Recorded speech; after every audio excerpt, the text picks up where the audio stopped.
It's time for Angels Spring Training Baseball this afternoon from Phoenix Municipal Stadium. It's the Angels and the Oakland A's.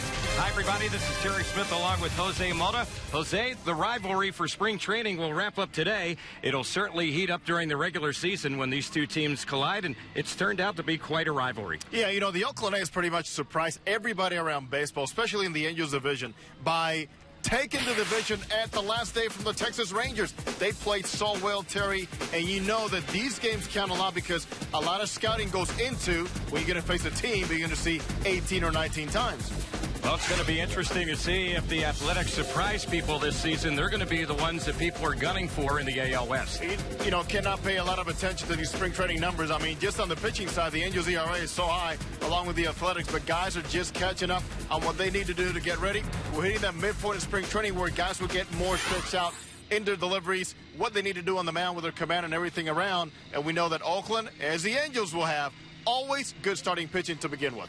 Both teams are a little bit under the 500 mark so far here in the Cactus League. Well, today, Jose, we're going to see two of the best left fielders in the American League, the top two rookies from a year ago in the AL. Amazing to see how Joanny Cespedes adapted to playing in the U.S., but Mike Trout, if Mike Trout's not around, maybe Cespedes even wins that American League Rookie of the Year. But Trout has been pretty much on fire as expected, scoring the baseball pretty much with his timing, with the hands, landing on time, and also already putting a lot of pressure on the opponents, not only by working counts and seeing a lot of pitches, but also what he's been doing on the base pass and playing left field and center field. Cespedes himself, a little bit slow right now here in spring training. He's got a long swing. He's trying to cut down on a couple of things. And also, remember, he's going to have the biggest adjustment because he's going to be known well more about the game, what he incorporated into playing the U.S., and what made him so successful last year for the A's. No, Jose, as far as Cespedes, he seemed comfortable in the U.S. for the first time a year ago,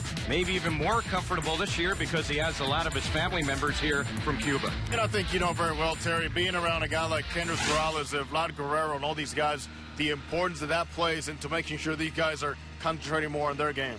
All right, let's talk a little bit about the pitching matchup here this afternoon. The Angels ace, probable opening day starter, Jared Weaver, will go on the hill. Angels are going to face Travis Blackley, a pitcher that they faced a few weeks ago in spring training. We've seen Weaver. He is as sharp as they can come. He did not have a great spring last year, went out there, won 20 games. Look at these pitches. Maybe not exactly where he wants location-wise, but that deception is there. He can vary your level and make sure that you're chasing more on his pitches. He's got a great feel right now for the off-speed pitches.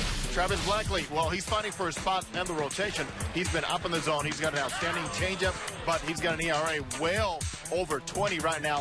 Things should get a little bit better for him because now he's going to have more of his defense behind him to catch some plays for him. But for Weaver, going back to what he did last year was just amazing. Understanding that so far this spring, his numbers indicate a guy that's pretty much on his game. And today, Terry, he's going to be able to get stretched out around 75 pitches. Absolutely. Could go as many as 6 innings today as he goes for the Angels. Also pitching today for the Angels, Jose, we will see David Carpenter in action for the Halos, and also Sean Burnett. Sean Burnett was very honest. He did not have a very good outing when he first took the mound for the first time for the Angels, and he really assessed it clearly, saying, I need to do better than that, even though it is spring training. In other pitching news, Jerome Williams will be pitching against AAA and the Giants, and also Brett Mills. Just Mike Scioscia wants to keep these guys on their own schedule. Angels have an off day coming up on Monday, so Mike Scioscia making sure that he keeps everyone fresh as far as his starting pitchers. Well, it's the Angels and the Oakland A's this afternoon here from Phoenix Municipal Stadium.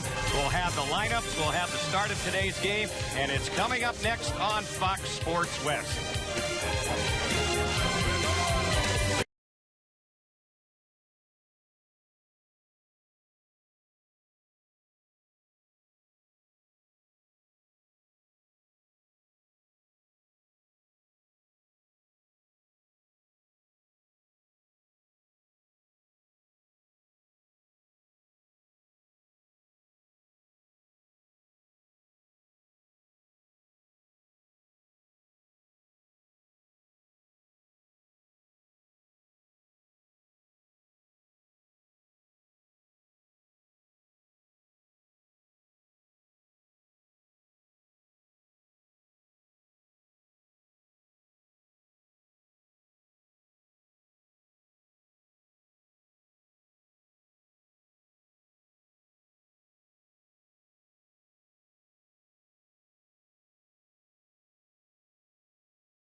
It's another warm day here in the Valley of the Sun. Folks arriving here to Phoenix Municipal Stadium. A lot of Angel Red in attendance here. There's no question about that as the Angels and the Oakland Athletics get ready to meet for the third time for this spring in Cactus League action. As a matter of fact, the last time that these two teams will meet. I'm Victor Rojas. Glad you could join us here on Fox Sports West. Terry and Jose will have the call for you momentarily, but let's run through the starting lineups for the Angels. Of course, Mike Scioscia running out pretty much a pretty representative lineup as far as the big leagues are concerned. Mike Trout leading things off. He'll be in left field. Peter Borges will bat in the 2 spot. He's in center field. It'll be Albert Pujols serving as the DH once again. Alberto Callaspo, the cleanup hitter today. He'll be playing third base. Hank Conger is batting 5th and doing the catching. Luis Jimenez, who got the start yesterday at third base, moved across the diamond over to first base today. It'll be Brendan Harris getting the start at shortstop and batting 7th. Cole Calhoun gets the start in right field. And Luis Rodriguez gets a start at second base and batting 9th. For the Oakland A's, 94 victories for them last year. Division winners in the American League West. Bob Melvin runs out this lineup. It's Coco Crisp leading things off and playing center field. Jed Lowry, the new acquisition from the Houston Astros, will bat second and play second base. Josh Reddick will bat third and play right field. Yoenis Cespedes will bat cleanup and play left field for the Athletics. It's Brandon Moss, who had a breakout season for the A's last year. He will bat 5th and play first base. Seth Smith, the former Rocky, he'll bat 6th and serve as a DH. Eric Sogard will serve as a third baseman today. Luke Montz is batting 8th and doing the catching, and batting 9th playing shortstop, former Padre Andy Perino. That's the starting 9 for the Oakland Athletics for the call of today's game on AM 830 and Fox Sports West. Let's throw it up to the booth where Terry Smith and Jose Mota are just about ready.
Pitch against the Angels earlier here in the Cactus League. He did pick off an Angel base runner. It didn't take long either.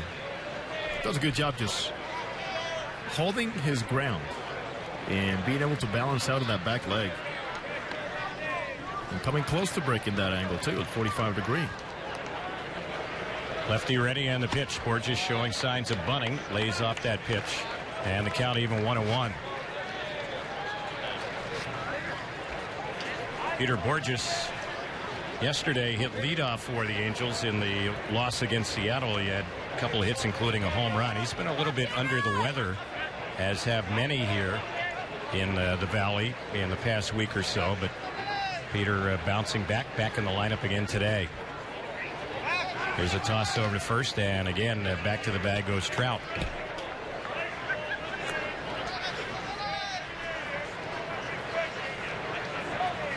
Albert Pujols waiting on deck. Angels dugout, visiting dugout on the third base side. Angels have on the red tops, gray pants. A's have on the green tops, white pants. Here's the next pitch. Borges tried to bunt that one and misses the pitch. So he's in the hole. It's now 1-2. Well, that a changeup, usually a good pitch to bunt because he can track it down so well. But you don't see this very often. A changeup being missed for a bunt. Well, that's how good his changeup is, and eventually, you're going to see Blackley to be on his game. He's going to have that pitch. 1 ball, 2 strikes the count. Third baseman Sogard is in a bit. Middle part of the infield, double play depth. Next pitch, it's bounced over the mound to the right of the mound, fielded by the pitcher, and the throw is bad. A little shovel toss by Blackley to first base. The Angels will have runners at the corners. That should be an infield hit. And maybe an error on Blackley, enabling Trout to get the extra base going second to third. Well, you and I talked about this yesterday, is just that it doesn't matter how you hit the ball on the ground. For a guy like Peter Borges, it is important that he continues to do that. This ball was just well placed, but Blackley also makes another mistake besides that error. I'm going to take a chance on that ball landing and see if it rolls out and into foul territory. Might have, depending on the spin. And at the very worst, is only first and second right now. Right. So another one of those Arizona choppers, Jose. We're seeing a lot of those this spring. Boy, they're hanging, huh? You got it. They are hanging when they hit in front of home plate. Might have a new term here in the Cactus League for those kind of hits. So here's Pujols, and he smashes the first one right over the Angels dugout. Back to the seats. A foul ball. It's 0-1. Somebody's got a Pujols souvenir, but it's going to hurt a little bit. Exactly. 2 balls, 1 strike. Pujols hitting third. Callaspo is the cleanup man today. Hamilton is not here. Trumbo has the day off as well. Other starters not here. Kendrick, Iannetta, and of course Ibar is still with the Dominican Republic WBC team. 0-1 on Albert. Angels threatening top of the first. Runners at the corners. No outs to pitch. That is low. Pujols hitting in the 3-hole. The power of the lineup brought to you by Loan Mart. Need cash fast? If you have a car that's paid off or almost paid off, get $2,500 or almost $50,000 today with a quick and easy car title loan. Call 1-800-LOAN-MART today. 1-1 is the count. Next pitch. Albert pops one up on the right side of the infield. This is not going to advance anyone, and making the grab on it is the first baseman Moss across from the bag on the infield dirt. Easy out, 1 away. Well, 3 different pitches Albert saw, and all had different location and different spins too. Saw the slider in, which he fouled over the Angels dugout to the left side. Then he saw the changeup, stayed right with it. And then Blackley does a good job sinking a fastball with a little late cut, and Albert not able to extend it.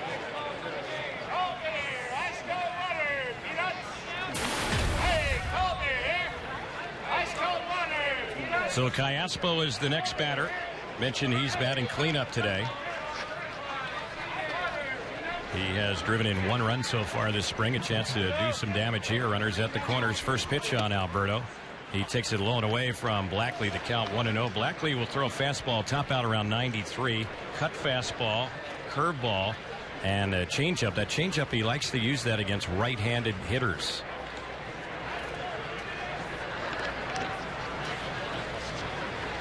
The lefty is set. And the next pitch. That one is outside. 2-0 the count.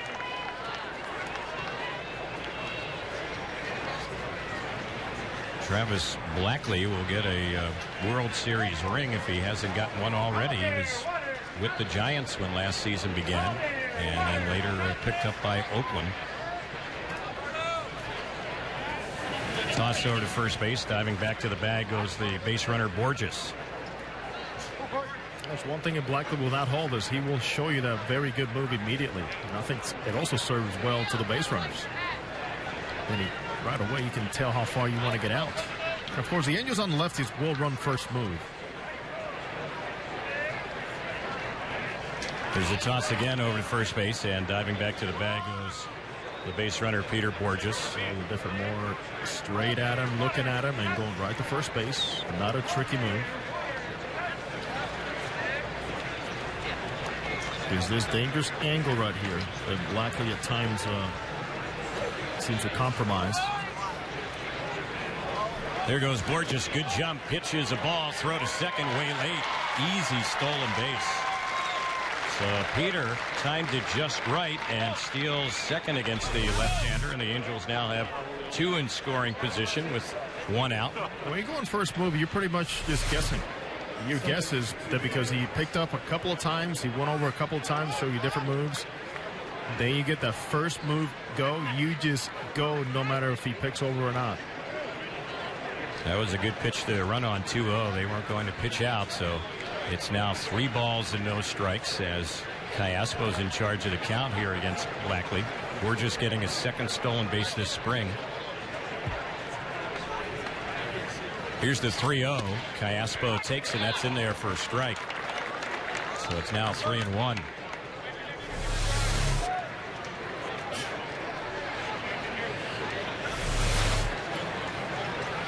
Here you got to play to what the defense is giving you. Playing back, use the middle of the field. 3-1 pitch. Lined into right center field, and that is going to drive in a pair. It's a gapper. It's going to roll all the way out to the warning track. Crisp is just getting to it. Callaspo has doubled in 2, and the Angels have the early 2-0 lead.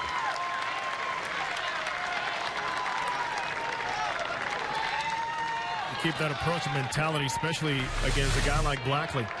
Callaspo does a great job staying inside this baseball and driving it to the big part of the field. He's guarding against the breaking ball in the outer part, guarding against the changeup in the outer part, and just keeps that bat flat through the zone. And quickly, the Angels are up a couple of runs and also working Blackley with already 17 pitches.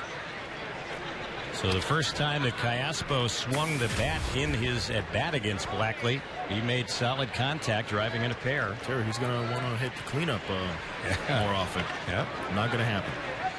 So here is Hank Conger. He's batting in the 5-hole today. First pitch, and he takes that one low.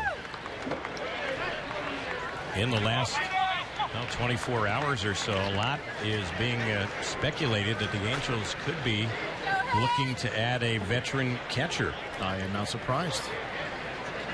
And as a general manager, you're always looking to see what's out there, and you're guarding and evaluating what's out there against what you have here in camp.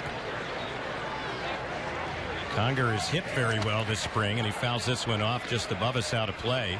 Terry, no doubt we could not hide it. Both Conger and Hester must show improvement. There's no way of hiding that.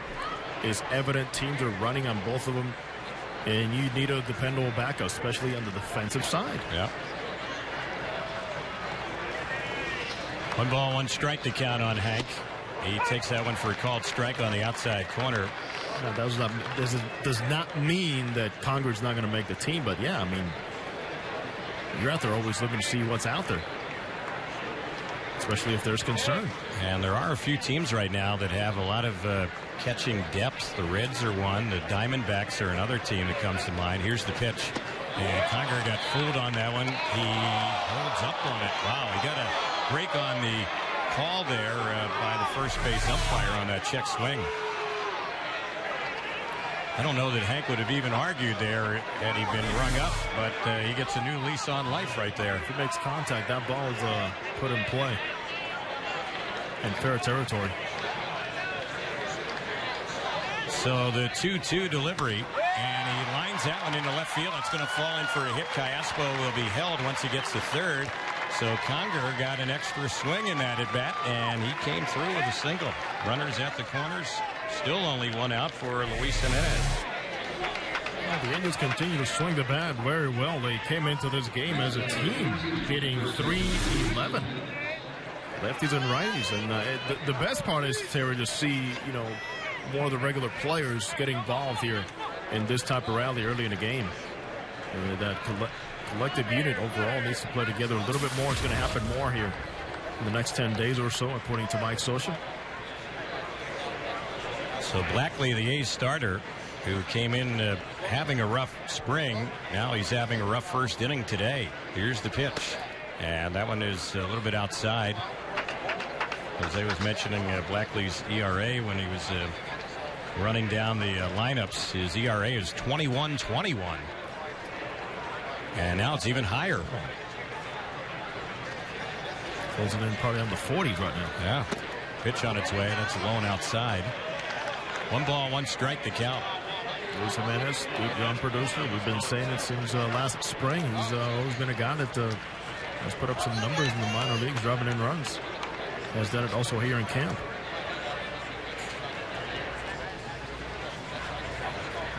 Middle part of the infield, a double play depth. 1 out, runners at the corners, 2 in. The pitch, it's popped in the air into right center field. Not too deep. Reddick is camping under. He has a very good arm.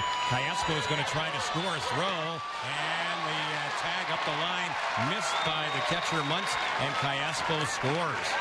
Boy, the Angels challenge Reddick right there. His throw is way up the line, a good third of the way up the third baseline. But Callaspo avoided the tag. He scores on the sac fly, and it's 3-0 Angels. So they decide to challenge the caveman out there in right field, Reddick, with that beard and that hair, and that's what he looks like. But Dino Ebel did a great job getting down the line as a third base coach and never raised his arms. And that means to the runner, you got to go. And at this point early in the game, you have a lead. Why not challenge your outfielders? Reddick won a Gold Glove last season in right field for Oakland. Very good throwing outfielder.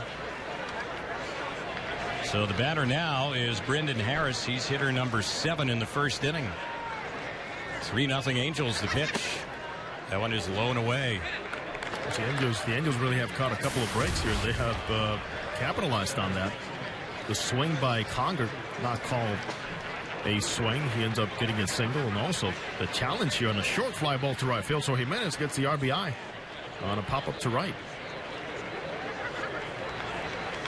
On that sac fly, Conger also advanced. He's at second, and there's a pitch that's in there for a strike.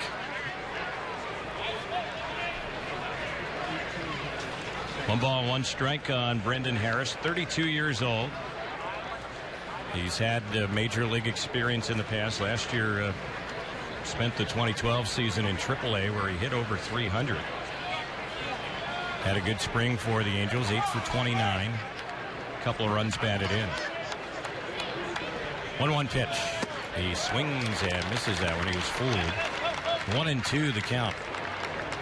That was pitch number 28. Jared Weaver will be staked to at least a 3-run lead before he throws his first pitch. The Angels coming into this game just 4-12-3. The A's are 8-9-1. Here's the 2-strike delivery. Line down the right field side. Reddick is chasing. The ball drops just foul. That would have been another run, but just a few feet off the line down that right side. In the meantime, Jared Weaver just waits. It's always good to wait when you know you're going to take the mound for the first time with at least a 3-run lead. I'm glad it's hot out there. It's very warm in those dugouts too. Still a ball and 2 strikes on Harris. Blackley ready. Next pitch. Grounded sharply third base side. Stopped there by Sogart. Long throw across the diamond, and it's dug out by Moss nicely at first base to end the inning. The Angels do come up with 3. Did it with 3 hits. Also a walk in the inning. 1 error and 1 runner left. We get ready to move it to the bottom of the first inning. Angels up on the A's 3-0 on the Angels Baseball Network and Fox Sports West.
Fans, don't forget, groups of 20 or more can enjoy Angels baseball for as low as $8 per seat. Now, this year, take advantage of the exclusive group hat collection for select series. To book your group outing, just call 888-796-HALO or visit angels.com/groups. Coco Crisp will lead it off against Jared Weaver as we go to the bottom of the first. Angels up 3-0 here in Phoenix. Crisp is a switch hitter, 33 years old. He'll bat from the left side against the Angels right-hander. Jared is ready. This is his 3rd start this spring, and the pitch, and that one is a little bit low and misses ball 1. 1 ball, no strikes. A lot of scouting going on here in this ball game as these 2 rivals will see each other a lot during the regular season. Every single pitch here counts. Here's the next delivery, and that one is a pitch that misses. Terry, it counts so much that this is where you can see scouts in the stands making notes, and also where managers start using the advantage of the minor league games to not show or tip their hand on some of their starters. Here's the next pitch, and that one is low. For example, the Angels could have been facing Brett Anderson here today, right? Mike Scioscia has done it in the past with Weaver, with C.J. Wilson, when he doesn't want to tip his hand too much to the division opponents. Anderson is going to pitch for them in their other game, which is underway against the White Sox. Remember last year, every time there's a Yu Darvish matching up against the Angels, he happened to be pitching a AAA game. Right. They did not want the Angels to see him until the regular season began a year ago. Here's the 3-1 on Crisp, and he takes that one low. Weaver walks the first batter he faces. That's what happened in the Angels' first inning when Trout walked against Blackley. So Jed Lowry will be the next batter. The Angels and the A's squared off 18 times last year. We're making 19 times last year, and Oakland went 10-9 against the Angels. That needs to be cleaned up because that's where the Angels really lost the division. It was the head-to-head matchups. Yep. Angels have gone 40-36 against Oakland over the last 4 years, so it's been a very closely contested series between the two teams. So you know what? Even more disappointing, the 9-10 record against the A's is the fact that the Angels had a losing record at home at the Big A against Oakland. Yeah. First pitch was in there for a strike on Jed Lowry. Came over from the Astros during the offseason. Here's the pitch, and that one is high and outside to him. So Weaver has evened up the count. It's 1-1. Struggling a little bit with his control here.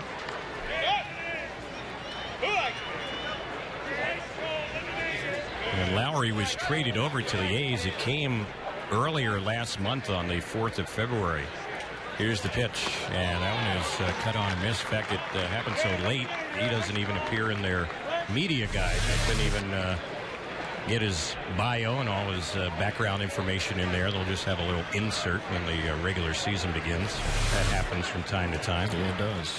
Lowry's still one of those few major leaguers to wear the double ear flap helmet. Pickoff toss to first, a little bit high on that throw. It took Jimenez off the bag. Weaver has a quick, sneaky pickoff move. He's done so good over the years. I mean, here's a guy that just a couple of years ago allowed over 20 stolen bases, and the bat percentage to caught stealing. He's really paid attention and really improved and become one of the best at holding runners. Jared delivers. Pitch fouled back right behind the plate. Weaver, as recently as the 2010 season, gave up 27 stolen bases, and he cut that down to just 9 last year. So he chopped that down by, what, 2/3? Yeah, think about it. That's paying attention to every aspect of your game, knowing that, yeah, for every stolen base, there's a guy getting closer to scoring position, to home plate.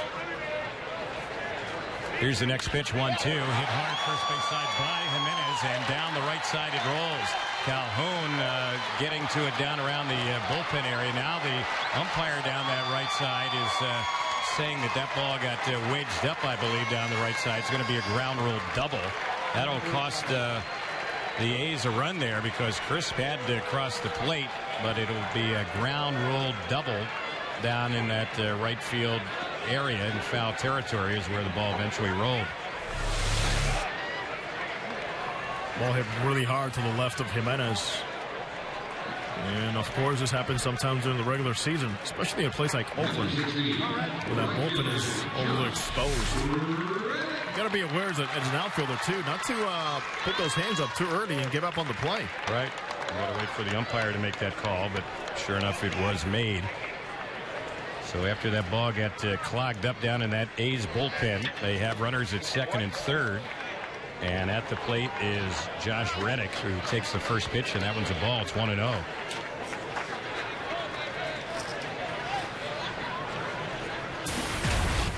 Reddick looks like he spent the whole offseason somewhere in the mountains in seclusion, doesn't he?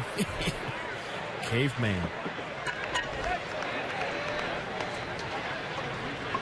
1-0 is the count.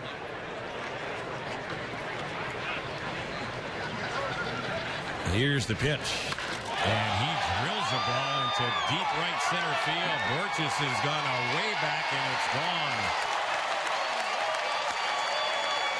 Well, the caveman strikes right there. First home run given up by Jared this spring. That's a 3-run shot here. And just like that, this game is tied up in the bottom of the first inning.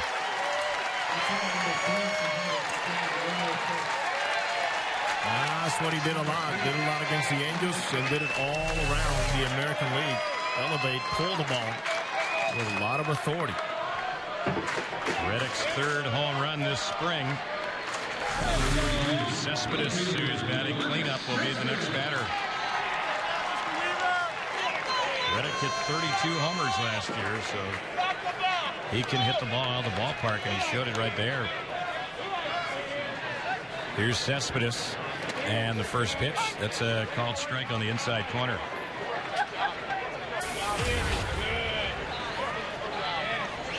So a walk, double, and 3-run homer have tied up the game for Oakland.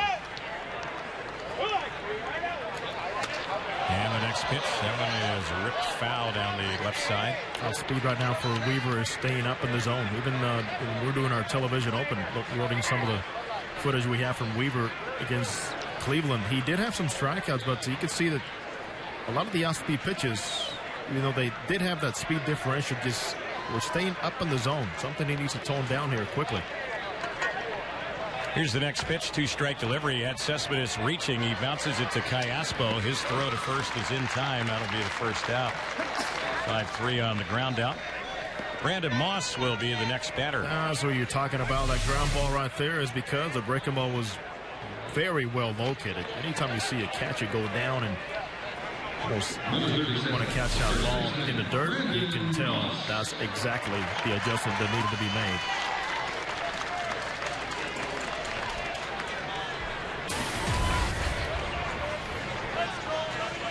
Moss, the batter, he was a very pleasant surprise last season for the Oakland A's after he got called up from AAA. And the pitch, that one is in there. He credits his hitting coach, Chili Davis, for really turning his career around. He's been pretty much a journeyman up until last season. The pitch, and he hits one sharply on the right side. Nice stop by Luis Rodriguez. A pretty play, and he throws him out at first base. Nicely done by Rodriguez at second. I like that versatility. Another ball hit very hard. Another pitch up in the zone. And this time hit into somebody. Rodriguez waiting for that ball to almost get past his body just so he could clear his hands. And does not get handcuffed on that one. Nice play. So here, as you were talking about Moss, that's where that theory of wins above replacement, you got to throw it out. Is he not supposed to be a AAA player in the eyes of many? Yeah. So what happens then? How many games do they win because of him? He came up, played in 84 games for the A's. And of course, a lot of them were in the second half of the season, and that's where they really made their big turnaround. I mean, I respect the news, sabermetrics, all that stuff. Great, but just tell me about Brandon Moss. Where was he rated before this year? Could he come in and replace somebody, a productive big league player, and do what he did? Most people would have said absolutely not. He's a 4A guy. Yeah. That's the beauty of our game, man. Just play it and let others play it. Here's the next pitch, and that one is cut on and missed. Seth Smith with the count. 1 ball, 1 strike. And like Weave threw that fastball, a little upset there. A little extra on it. Here's his next delivery, and it's skied in the air into center field. Borges is retreating. He's camping under, and on the warning track, he'll make the grab, and the inning is over. That one was hit the center 400 feet or so from home plate, but just a long out. In the inning, A's get 3. They did it with 1 swing of the bat. The homer by Reddick. They had 2 hits in the inning, a walk, no errors, and nobody left. So after 1, we're tied at 3 on the Angels Baseball Network and Fox Sports West.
second inning, and the first batter up for the Angels, Cole Calhoun. First ball swinging, just ripped one on the first base side, but Brandon Moss made a nice catch on that liner as he went ranging to his right away from the bag.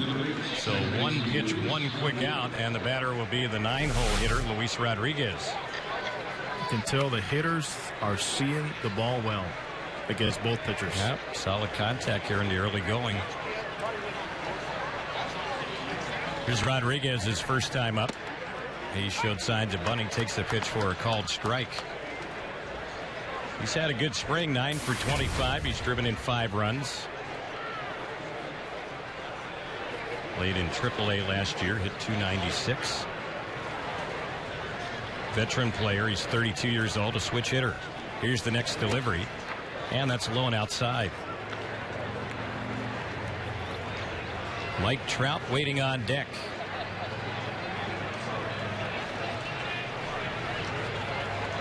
A lot of Angel fans have come from the Southland here to the Valley for this weekend, and we certainly have seen the crowds pick up. The Angels had back-to-back home games yesterday and on Thursday, and those two crowds drew a little bit shy of 19,000 fans, and they have a big crowd here today at Phoenix Municipal Stadium, and a lot of the fans that are here are Angel fans. You look from left.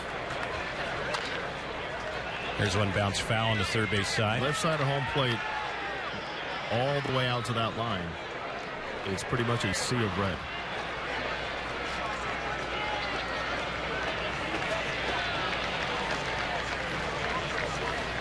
Two balls, 2 strikes to count on Rodriguez. 3-3 the score. We're in the second inning.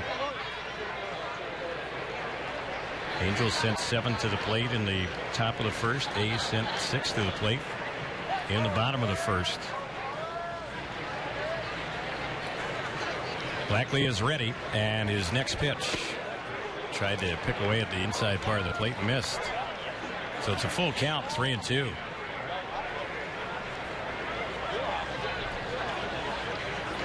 A year ago, Blackley was a starter and reliever. 28 games, 15 starts, 13 in relief. And he made a lot of those starts as a member of the A's. The pitch chopped on the left side. It's stopped by the third baseman Sogart, and he will throw out Rodriguez for out number 2. If you're on defense today, just be on the alert, man. The ball's going to be put in play. You just don't know how hard that ball's going to be coming at you. So Mike Trout, the batter. Trout's already been on base. He's already scored a run. And he's done it without a hit. Walked his first time up.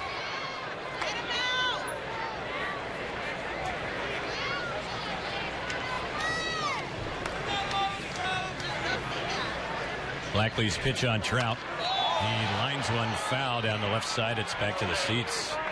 He jumped on that pitch. He was ready for that one and hit it hard to foul. That's the one thing about Mike Trout. He'll get sometimes into that pattern. He'll see a lot of pitches. First at bat, second at bat, and he's never shy of saying, if I get something good to hit early next at bat, I'm going to strike it. Very unpredictable at times. He'll do the same thing and switch around things in the first inning. Here's the next pitch on him, and that one pitch he misses, so the count goes to 0-2. Trout is playing in his 12th game here in the Cactus League, and already he's scored 12 runs. And boy, if there's a category that Mike Socia loves as far as his position players, it's runs scored, and no one did it better than Trout in the AL last year. Here's the pitch. That's a fastball, and he takes it for a called third strike. He thought it was a little bit high and maybe outside. The inning is over as Bruce Brickman brings up Trout. In the inning, no runs, hits, or errors, nobody left. We're headed to the bottom of the second. Tied at 3 on the Angels Baseball Network and Fox Sports West.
Junior Angels Kids Club presented by Farrell's Ice Cream Parlors and Restaurants.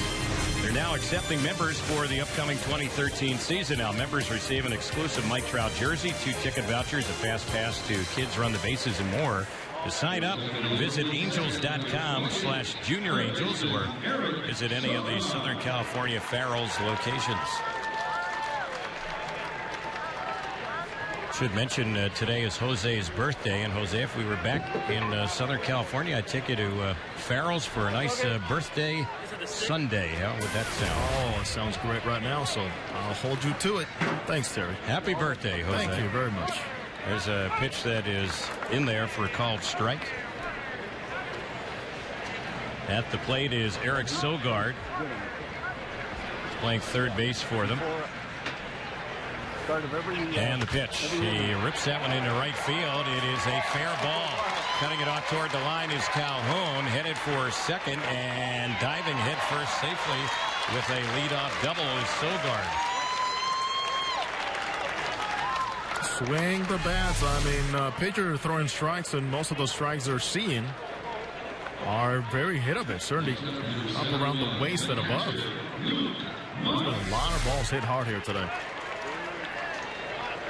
So Weaver against the first 7 has allowed 3 hits, and they've all been extra base hits. Here is Luke Muntz. He's a catcher.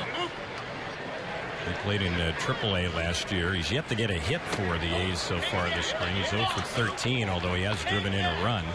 And he takes the first pitch for a ball. It's 1 ball, no strikes. He was a AAA catcher last year. He wasn't in the A's organization, but he did club 29 home runs last year.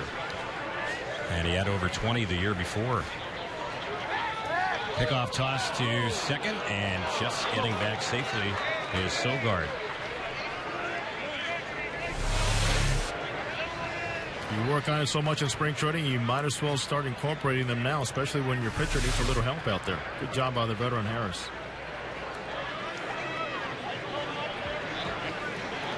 Jarrett is ready. He's behind 1 ball, no strikes. Next delivery, and that one is cut on and missed. Fooled him right there. 2 best breaking balls he's thrown so far. Cespedes, a ground out to the third baseman back in the first inning, and this one right here was another beauty. Similar pitch going down to the zone. Good late movement on that breaking ball. Andy Perino, their shortstop today. 9-hole hitter. He waits on deck. Next pitch, fouled back to the screen. So it's 1 ball, 2 strikes. There's only 2 right-handed batters in the lineup for the A's today. Weaver usually much more effective against lefties. They only hit 199 against them last year.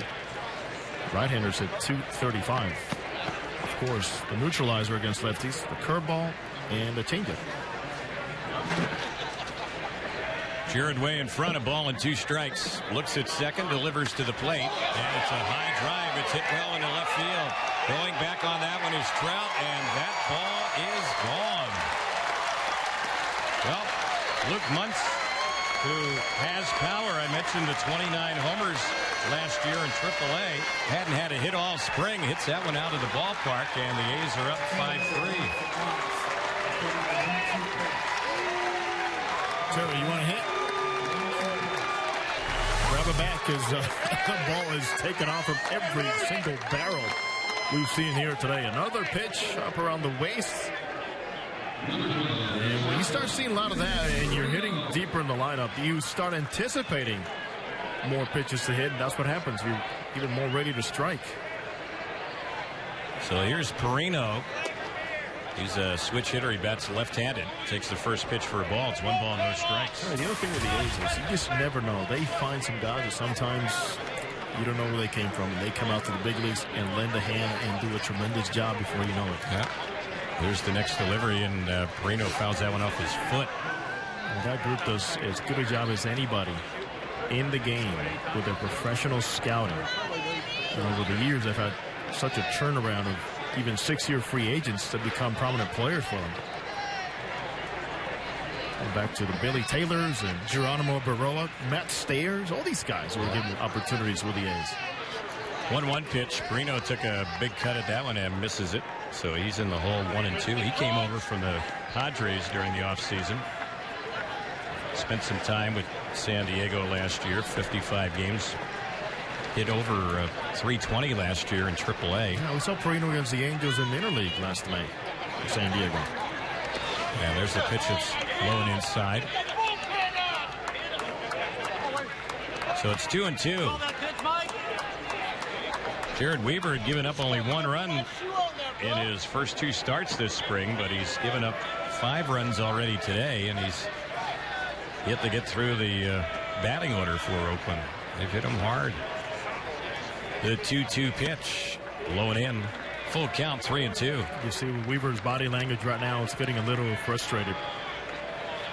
It could be mechanical. It could be as simple as guys not fouling off any pitches and just squaring everything. There are days when you throw a lot of pitches that are hittable, and yes, guys foul them off. Here's the 3-2 payoff pitch. It's grounded on the right side, fielded by the first baseman. The throw by Jimenez was not good, although I don't know that Weaver would ever have beaten the runner to first base, so probably give him a hit on that one, and that'll be the scoring on it.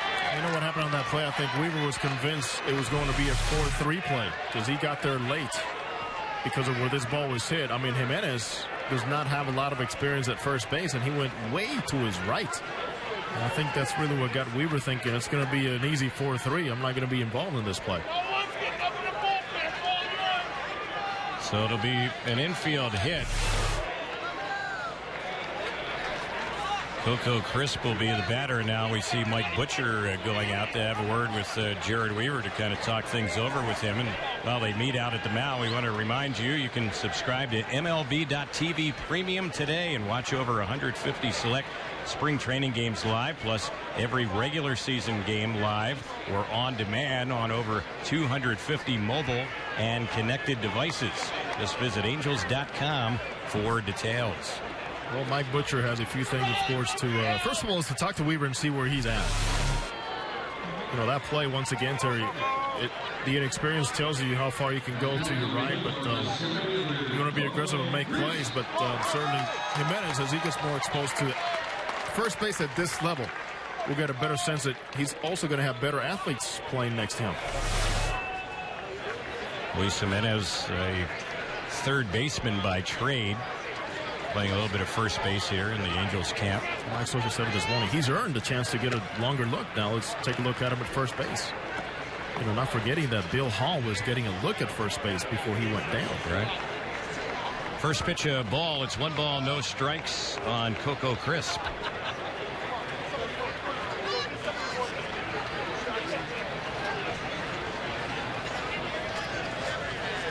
Weaver's pitch. And that one freezes him. It's in there for a called strike. Don't get fooled by these A's. I mean, the way they won the division. We can talk about pitching all we want. These guys slugged the baseball last year. It was amazing. From Moss to Chris Carter to Reddick to Cespedes. I mean, it was one after the other. Here's the next pitch. And that one misses outside, so Jared falls behind. 2 balls, 1 strike. And yes, as you were mentioning earlier, Chili Davis, former Angels, played a huge role in that, in getting guys ready to hit. With his experience as a switch hitter, he is more than an asset to these young hitters. But he had them ready to hit in counts, what to look for, and to keep believing in driving the ball. There goes the runner. The pitch is high. The throw by Conger. It's offline. And that'll be an easy stolen base for Perino. He got a good jump on Jared there. I think Conger didn't have much of a shot to get him. Anytime you see a shortstop coming across in that direction, that tells you that there's an issue with the ball and the way it was released.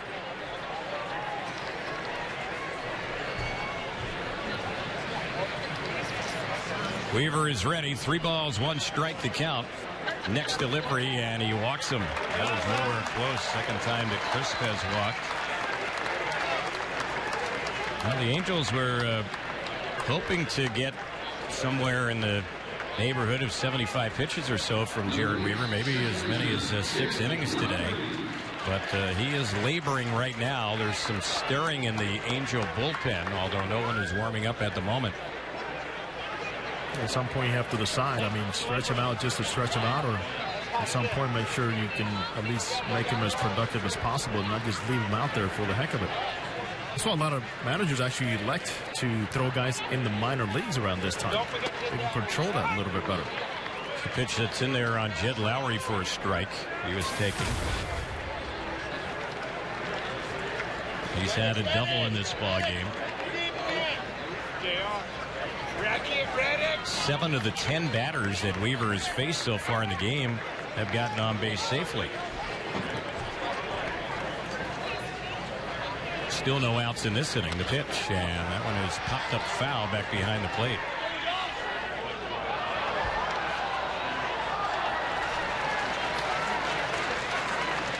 And now it looks like someone will begin to warm up in the Angels' pen.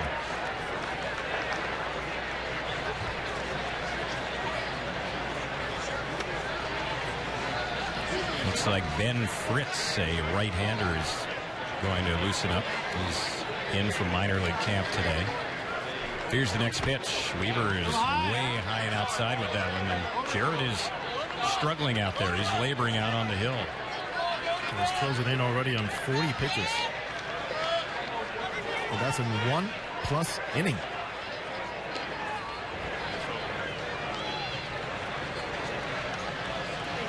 Here's the next pitch, and that one is outside.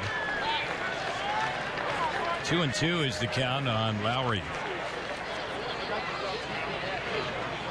Infield's at double play depth. Lowry has some power. He had 16 home runs last year with the Houston Astros, and that was even with some injury issues last year. The pitch, he grounds this one on the right side, second base for 1, and no relay to first. It'll be a 4-6 fielder's choice. Harris decided to hold on to the baseball, not throw to first base. So Crisp is out at second. They have runners at the corners with one away, and Josh Reddick, who's already hit a 3-run homer, will be the next batter. Coco goes in hard. He goes to the outside part of the bag where he was anticipating the shortstop to be receiving the baseball. You can slide to any side of the bag as long as you have a chance to reach and touch the bag. It's all fair.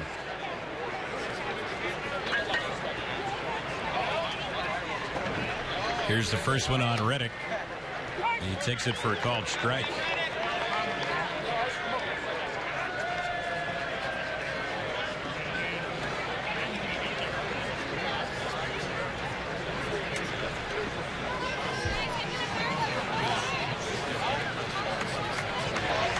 Aspo, the third baseman, had come in. Now he's playing pretty much across in the bag over at third.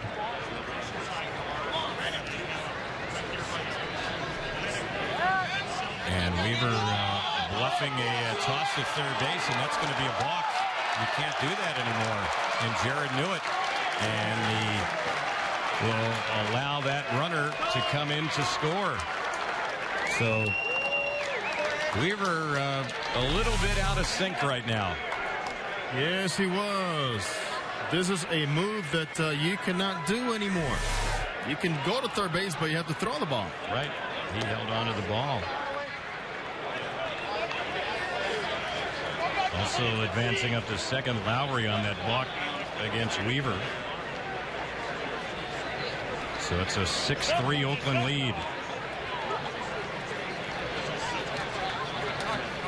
Jared's pitch bounced back to him. He has the runner caught off of second base. Weaver shovels the ball to second. They're running the runner over towards third, and now a throw to second.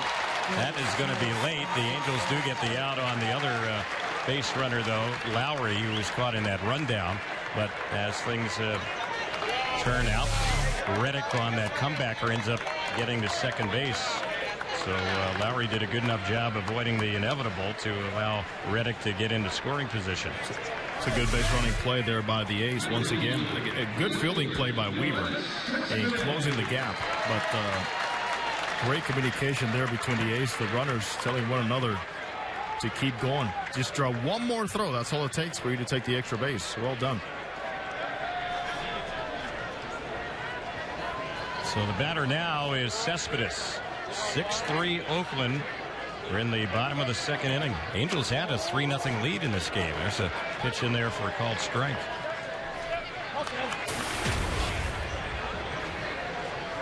A's have had back-to-back 3-run innings to start this game off against the Angels ace Jared Weaver.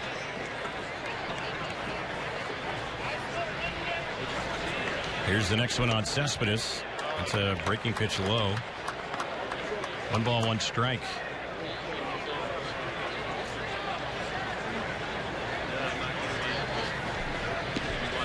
Cespedes was outstanding last season, hitting with runners in scoring position. He batted .345 last year. And he has a runner at second here. Here's the pitch, and he tips that one foul right by the plate. Let's pause for station identification on the Angels Baseball Network and Fox Sports West.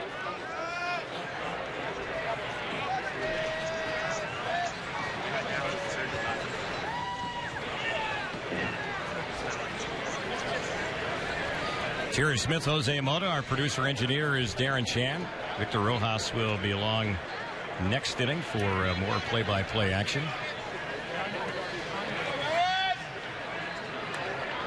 Here's the next delivery, and that ball is drilled into left field. Trout is going back, and that ball is gone. Cespedes has hit the second home run in the inning and third in the game against Jared Weaver. It's now 8-3 Oakland. Not Weaver's day today.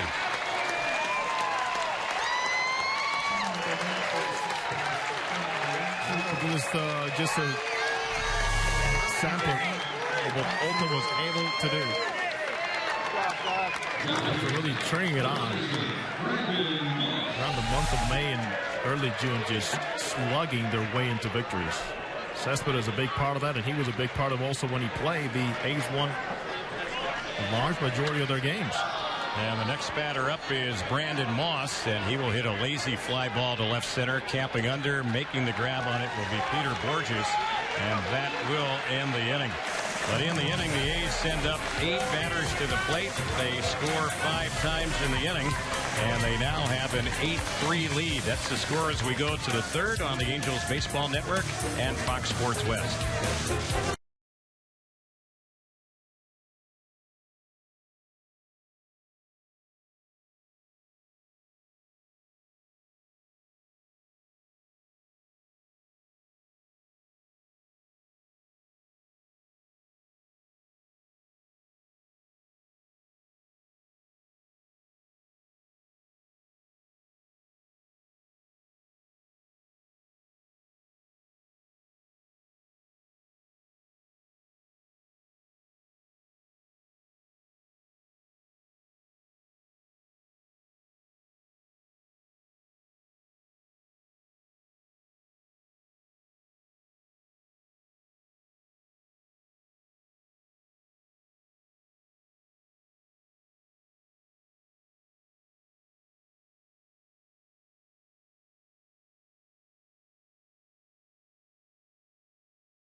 Game flex plan presented by Farmer John is a great way to see Angels baseball. Select the 20 games you want to see and receive a ticket to Fan Appreciation Day for free.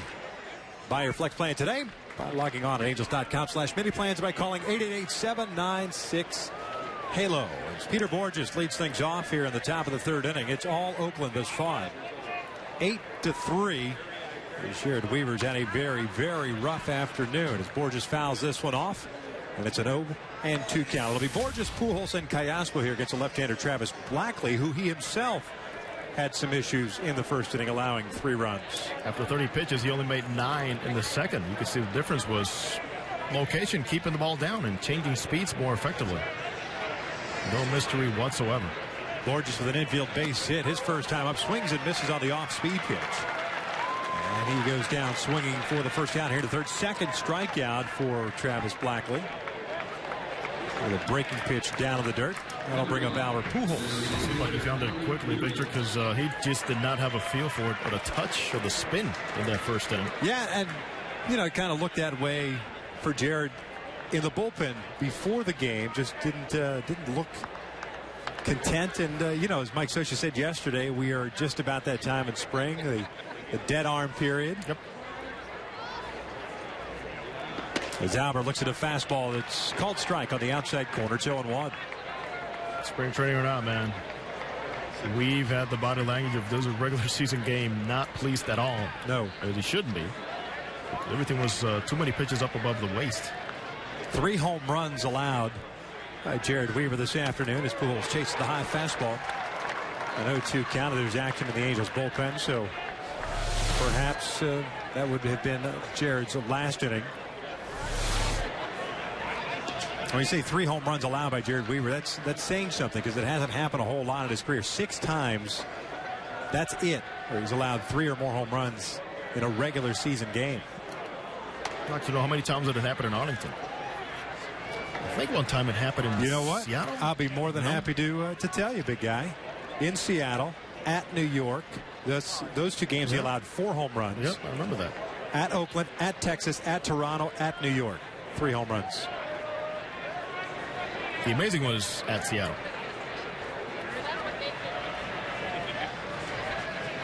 There's the 1-2. Pujols takes that pitch down low.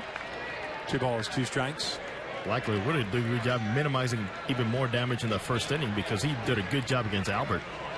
Pounding a fastball, not allowing Albert to get the barrel out. Popping him up. Blackley is ready, works from the stretch.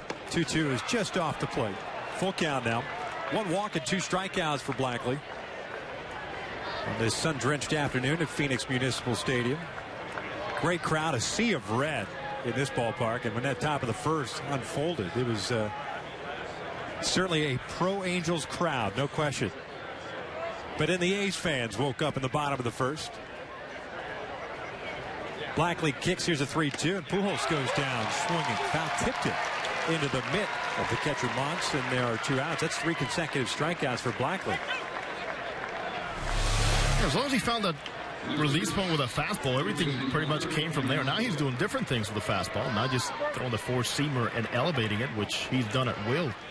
And he's had some guys chase him, and now the 2-seamer doing a good job running away, too. That's a nice story for Travis Blackley, considering where he was even at the beginning of last year. He ended up signing with the Oakland A's. That pitch catches the outside corner to Callasco. It's 0-1. One of those guys that have to go through the depth, through the grind of getting and keeping that uniform on and believing, Victor. That's a big thing, believing it. That one caught the outside corner. It's an 0-2 count on Callasco. Alberto had a 2 RBI double in the first inning and also came around to score. Blackley got 5 innings of work in with the San Francisco Giants last year. Is that a full share? As Callasco loops one down the left field line. That's going to get down for a base hit. Cespedes is there, cuts it off. Callasco better slam on the brakes with that arm in left field. And a 2-out knock for Alberto Callasco. Multi-hit game. That'll bring up Hank Conger. Well, not a full share, but he'll get a ring. You did something. Good for him. Yeah.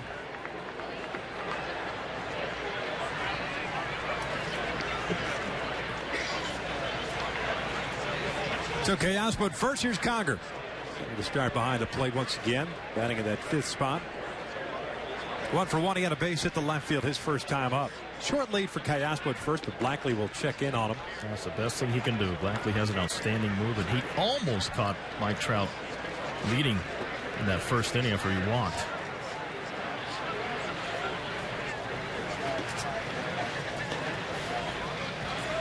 Outfield straight around for the Athletics. Conger fouls off the first offering. Good fastball in at the knees. It's a 0-1 count on Conger. He's had a nice spring with the bat. There's a stolen base against him in the second inning. Yeah, continues to also put a lot of extra work with his throwing. The arm is not the issue, it's the feet. And that has followed him pretty much throughout his career.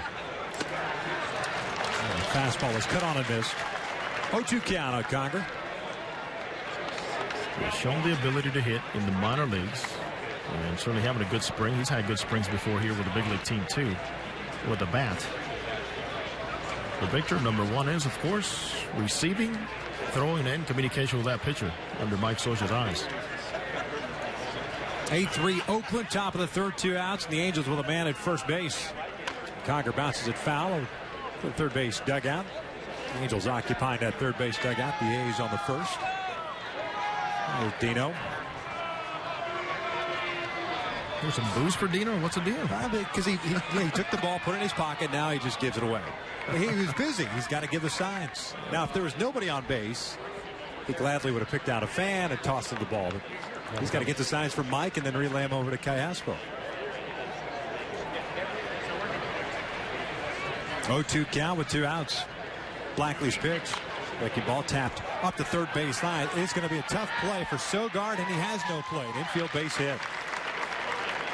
Conger fooled on the breaking pitch, just rolled over it from the right side. And not much Sogard could do, especially with 2 strikes playing back.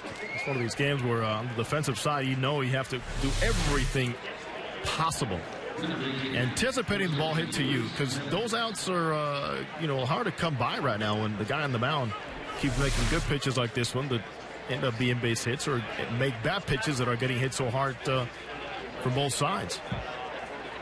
So the Halos have runners at first and second with 2 outs. Blackley striking out. Borges and Pujols to start this frame. And Luis Jimenez. A sac fly in the first inning. He steps up, getting the start today at first base, and he swings and shoots one toward the alley in right center field. Coco Crisp got a terrific jump on it, moving to his left, tracks it down. The inning comes to an end. We'll head to the bottom of the third here at Phoenix Community. It's 8-3 Athletics on the Angels Baseball Network and Fox Sports West.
Oakland leading the Angels here in the bottom of the third. Victor Rojas along with Jose Mota. Glad you could join us.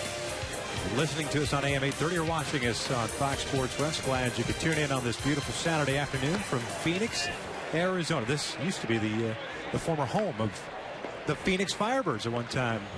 Longtime affiliate of the San Francisco Giants. You see Ben Fritz, by the way, is just taken over on the mound for Jared Weaver. So Weaver last 2 innings and gives up 8 runs on 6 hits, 3 home runs. And obviously not a very good outing whatsoever for Jared. But Ben, an interesting story in that he has not pitched since 2010. And when he did pitch, the last time he pitched, last 2 seasons, 10 and 09, there had been in the Atlantic League. This is a former first-round selection by the Oakland Athletics. 30th round pick, or 30th pick overall, I should say, in 2002. Out of Fresno State University. And look where he finds himself right now with the Angels uniform. He's facing Seth Smith, the DH. He takes down low for ball 1. Well, certainly Weaver will have a lot to think about, or maybe not a whole lot. It's very simple, just was not able to keep the ball down.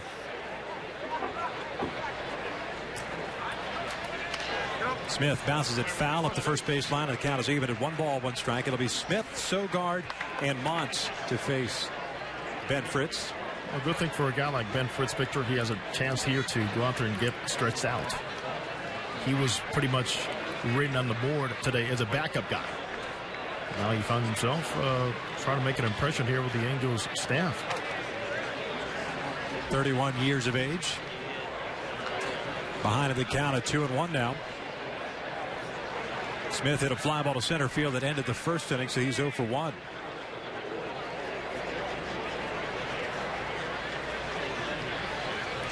Last organization that Fritz had played for was the Tigers organizations. This one's grounded over to first. Jimenez waves off Fritz. Smith is retired for the first out. That was in 2007 as he pitched at Double-A Erie. A starter throughout his minor league career. His high watermark in Triple-A. And that was in 2006 at Sacramento, in which he went 6-6 with a 5.83 earned run average. Good size guy. Yeah. Watching Hank Conger warm up, I see Conger giving a couple of different signs, and also with the glove, you can see that he does different things with his fastball. Kevin Jepson looking out there, right? Body-wise, is the first one is a strike on Eric Sogard, the third baseman. There you go, just get it over. Now that you mentioned Kevin Jepson, he has been suffering from a little tightness in his right elbow. That's why we haven't seen Kevin Jepson pitch lately for the Angels. Off-speed pitch is a called strike.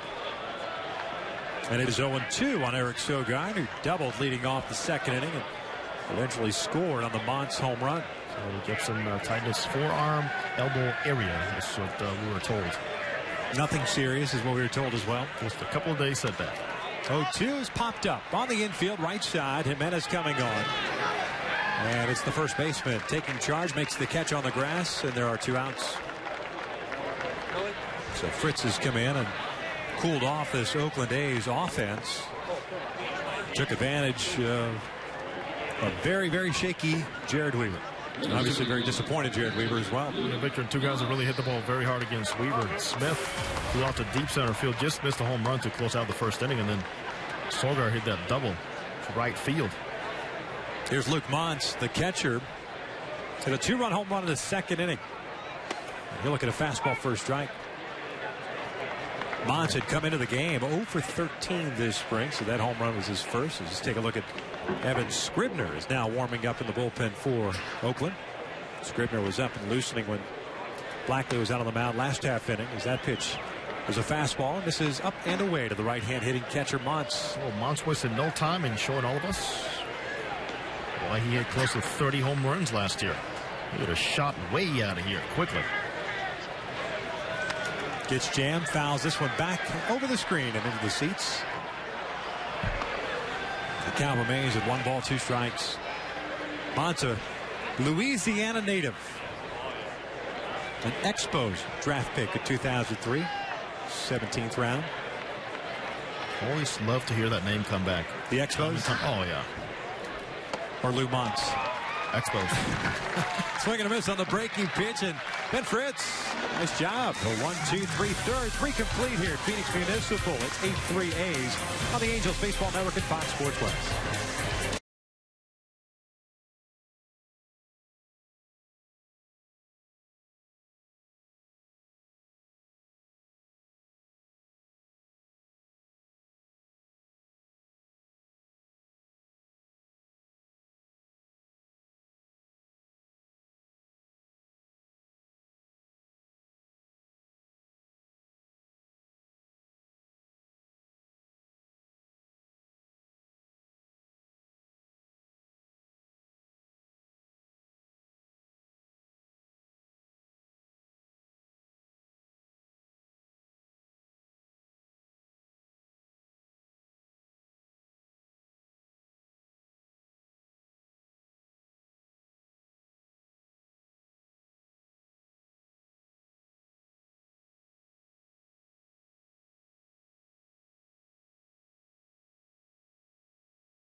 Top of the fourth. A's on top 8-3. Jared Weaver getting his work in the bullpen. Trying to get the rest of his work in, and as far as the pitch count and getting that arm where it needs to be. Yeah, today was supposed to be that day where he goes around 75 pitches. That obviously he only won 50, so those pitches need to be made somehow. And you see this a lot happen, Victor, in Japan, where guys, not in spring training necessarily, but even in the regular season, guys will have short starts. And before you know it, they're down in the tunnel throwing, or they head out to the bullpen somewhere to get more throws made and keep the arm in shape. And probably a good thing that he kind of decompressed a little bit in the dugout before going out there and just kind of refocusing and let this kind of put it behind you. Even though it's spring training, guys, especially outings such as this, they'll eat at you. Yeah, we find out. Don't tell Weave it's spring training, and don't tell Sean Burnett it's only spring training. Yeah, no kidding. He was real upset last year with Brendan last time out. Sorry, Jose. Brendan Harris will lead things off for the Angels here in the fourth inning, facing a new pitcher. It's Evan Scribner, a Connecticut native. Delivers a fastball upstairs, and it's 1 ball, no strikes. Bottom third of the order for the Halos. Harris, Calhoun, and Rodriguez to face Scribner. Blackley, by the way, went 3 innings and finished strong. Gave up 3 runs in the first inning on 3 hits. And then picked up 3 strikeouts over the last 2 frames. So he settled down with his location. Brendan Harris 0 for 1. He grounded out to third. Right-handed batter loops one in the air toward the alley in right center field. Coco Crisp giving chase to his left, and he'll track it down about 5 steps shy of the warning track for the first out here in the fourth. Can't say enough about the Oakland A's and how well-rounded they became as a ball club. I mean, the hitting, the pitching, of course, but that defense, they ended up switching to Crisp in center, Cespedes in left. And Cespedes originally was the center fielder, but Reddick and Reitman winning a Gold Glove. They do cover a lot of ground. They do a fine job in positioning all throughout. And correct me if I'm wrong, as Cole Calhoun will step up with 1 out, nobody on. A year ago, right here at Phoenix Municipal Stadium, if I recall, when they signed Cespedes, the plan was for him to be the center fielder. Yes, that was the plan. And this was after Coco Crisp had signed, and that irked and perhaps chapped Coco a little bit, but things worked itself out as this was lifted down the left field line. Cespedes comes charging in into foul territory and makes the catch for the second out. But things worked out, and Cespedes ended up in left field. Coco Crisp in center field. And, you've got 2 corner outfielders with the Oakland A's with incredible arms, and Cespedes in left, Reddick in right. And Reddick, the accuracy in which he's able to throw that rocket is just insane. And we saw that firsthand many times last year. And you saw how Dino Ebel challenged him today and made him make an errant throw, but that's not going to happen very often. Dino picked a good spot there with a lead to send that runner from third on tag.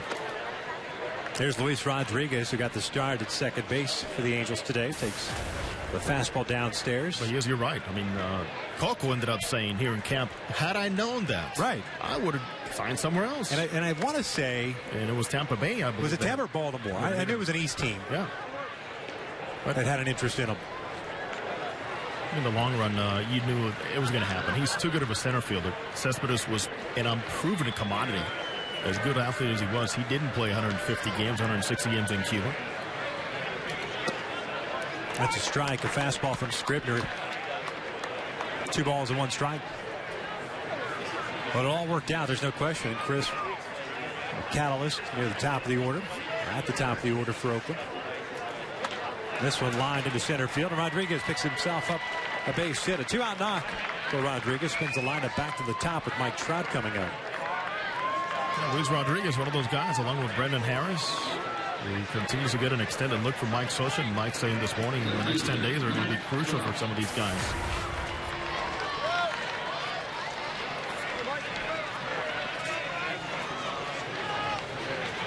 Jeff and Debbie Trout, Mike's parents in attendance.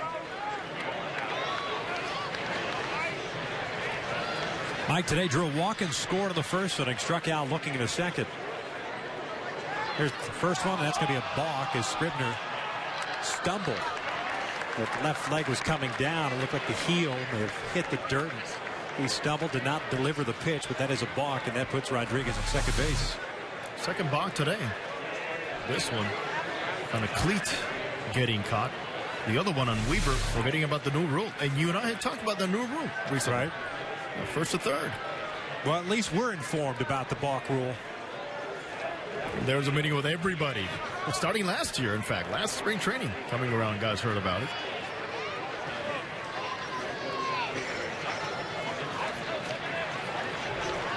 No count on Trout. The first pitch, fastball. On the inside corner, strike.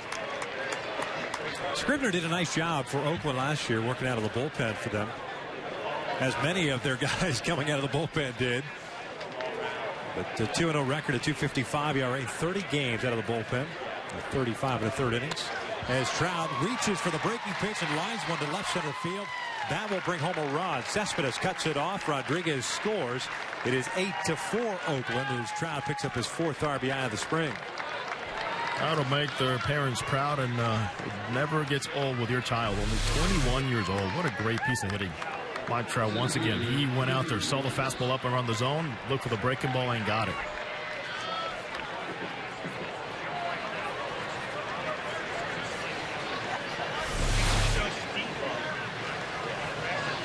Still 2 outs. Trout over at first. Here's Borges. Center fielder had an infield base hit and a strikeout so far this afternoon. Takes a fastball down and away. It's interesting that Scribner, Victor, had Trout flinching over that first base. Obviously somebody he's not very familiar with. Almost had him going back to first. 1-0 pitch is fouled off the hand and then the mask of Luke Montz, the catcher. The ball ricocheted sharply toward the on-deck circle on the first base side.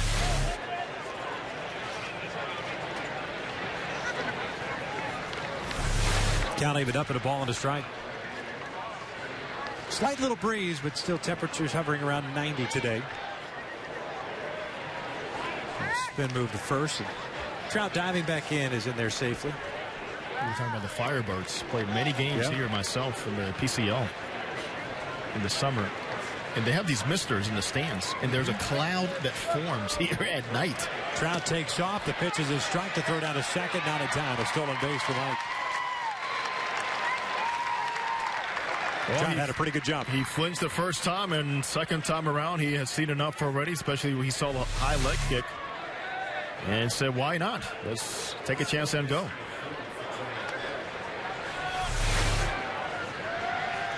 Eight to 4. Oakland leads it. Top of the 4th. 2 outs. Trout standing at second base, and Borges with a 1-ball, 2-strike count.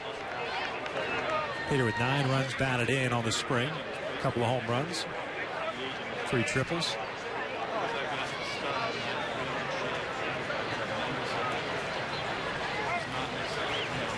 Now time is called. Montz, the catcher, is going to go out and talk things over with Scribner. You played here. There was the freeway was built, though. The 101 freeway was built back in 1990. Rookie ball. No freeways. None. Out here. None. Where were you? The big one, the 10 freeway. You're Mesa. Mesa. At the Geometry Park? Yeah. Good old Mesa. The pitch to Borges, chopped on the ground toward third. Sogard picks it in foul territory. And it's a foul ball, so Borges will head back to the plate and Trout back to second. No, so we used to come here, and it would be so humid. Yes, it's the desert. It's July and August because of the misters in the ballpark. Yep. I'm telling you, there's like a fog just covering the ballpark itself. And the ball just carry and carry and carry. And additionally, of course, 4-hour games. There's so much offense. Fastball is down low. 2 balls, 2 strikes. I want to say that they set a record that summer, by the way, as far as the hottest days, or one of the hottest days. I think it was 124 degrees. Where they shut down the airport. I remember the planes couldn't take off. Yeah. You're right. Yep. Yeah, that was summer ball. We were told, that's right. Yeah. In fact, some teams were stranded here in Phoenix because of that. Couldn't get out. But it's a dry heat, they say. Yeah. It's hot. Your oven is dry. 2-2, swing and a miss. Borges swinging over the breaking pitch. He goes down to end the inning. The Angels do get a run. They trail it, however, 8-4. We hit to the bottom of the 4th on the Angels Baseball Network at Fox Sports West.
Bottom of the fourth, Oakland is on top of the score of 8-4. Sean Burnett is the Angels' third pitcher of the afternoon as he takes over for Fritz, who did a nice job in one inning at a 1-2-3 frame, including a strikeout.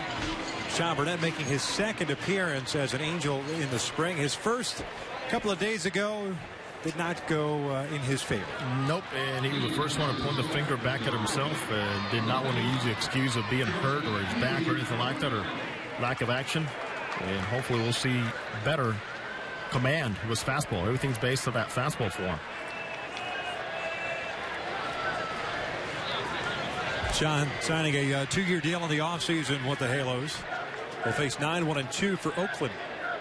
Perino, Crisp, and Lowry. The first one is an off-speed pitch down low. It's 1 ball, no strikes. Burnett's first outing, he only went a third of an inning, allowing 4 hits, 2 earned runs. He's got himself a new left fielder. Mike Trout no longer in the game. It's J.B. Shuck taking over in left field. This one inside out and into right field. A sinking liner that falls just in front of Cole Calhoun. So Andy Perino with a multi-hit game and a single. A stolen base and a run scored in the second. Leadoff man on board for Oakland, and Covelli Crisp will step to the plate. LA native.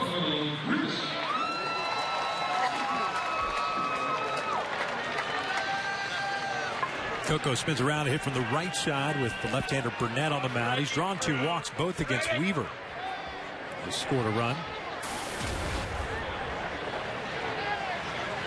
Sean Burnett last year pitching in 70 games as a member of the Washington Nationals at a 1-2 mark. 2.38 ERA. One-time starter in the minor league system. The Pittsburgh Pirates. First one to Crisp is down and away. Fastball. It's 1 ball, no strikes. Obviously not as exaggerated as Jared Weaver, but he does throw across his body, which helps in his deception, especially the fastball movement. Really gets in on guys and tails away. But he lands for the first base side. 1-0 pitch. That one paints the outside corner. 1 ball, 1 strike.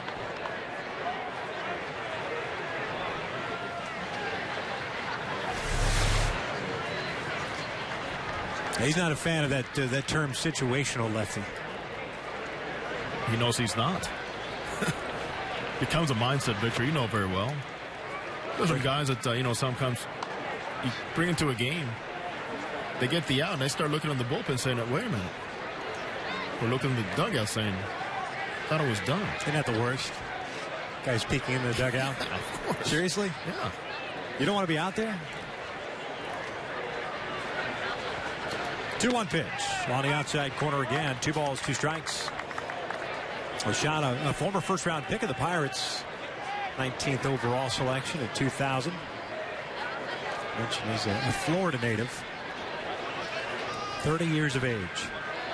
This guy's got a blue-collar attitude all the way around. Just gets after it, goes to work. Swing and a miss by Crisp as he swings through the fastball, and there's a strikeout. First down here in the 4th. Good life on that fastball. Oh, had a little giddy up, and then at the very end, that ball tailing and sinking a little bit under Coco. Talking to Sean Burnett, Victor, earlier in camp, I said, well, you got to play with Bryce Harper. This year, he goes, you don't even have to complete the question. I'm looking forward to playing with Mike Trout. He goes, and it took us veteran players a while to get used to how good this kid was at 19 years old. Talking about Harper. But he goes, on the other hand, yes, we were all watching what the other youngster was doing at 20 years old over in Anaheim. Did you ask for the lowdown? It's 1 ball, no strikes, by the way, on Jet Lowry. 8-4, Oakland. The best lowdown I got is this guy plays hard every single day and plays every out like it's a World Series. See, that's not the lowdown that I was looking for. Well, what you're looking for, you're going to have to go ask him. Yeah, I'm going to have to ask him if Harper was talking smack about Mike Trout. See, I hadn't even heard that. No, I'm not saying that he did. I'm curious. You know how clubhouses are. This one fouled off to the right. 1 ball, 1 strike. He probably wouldn't admit it if he was. All in good fun. Of course. I'm sure at some point some team was going, look what Mike Trout did today. Can you do that today? Oh, there's no doubt.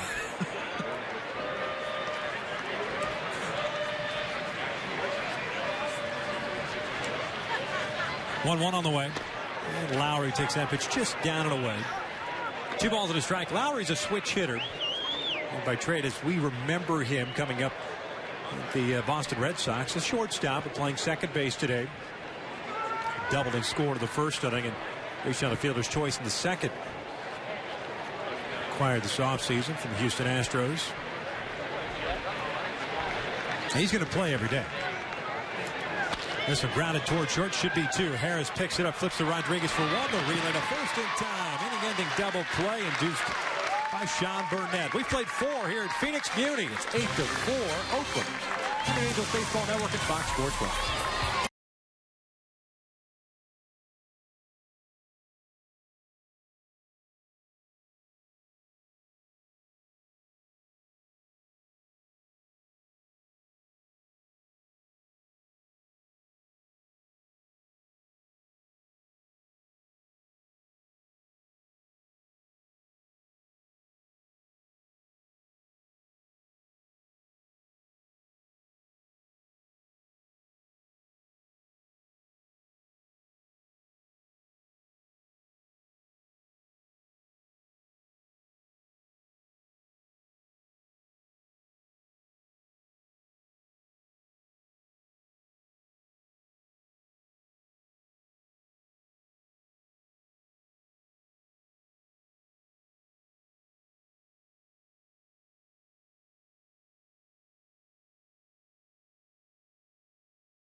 Top of the 5th inning, it's 8-4. Oakland leading the Angels, and Mike Butcher and Sean Burnett along with Hank Conger talking things over. A much better, much improved outing. Second time around for Burnett. Have a strikeout and then getting that double play ball against the right-hand hitting. Yeah, this is sorry, Victor. This is introduction, getting to know each other. Conger, how Burnett likes to work, what worked that inning, and also Mike Butcher listening to Burnett on some things that he's also learning from his new reliever. Well, here in the 5th, it'll be Pujols, Callaspo, and Conger to face Evan Scribner. His second inning of work as he bounces a fastball out in front of the plate. 1 ball, no strikes. Albert, the DH, popped out in the first inning, struck out in the third.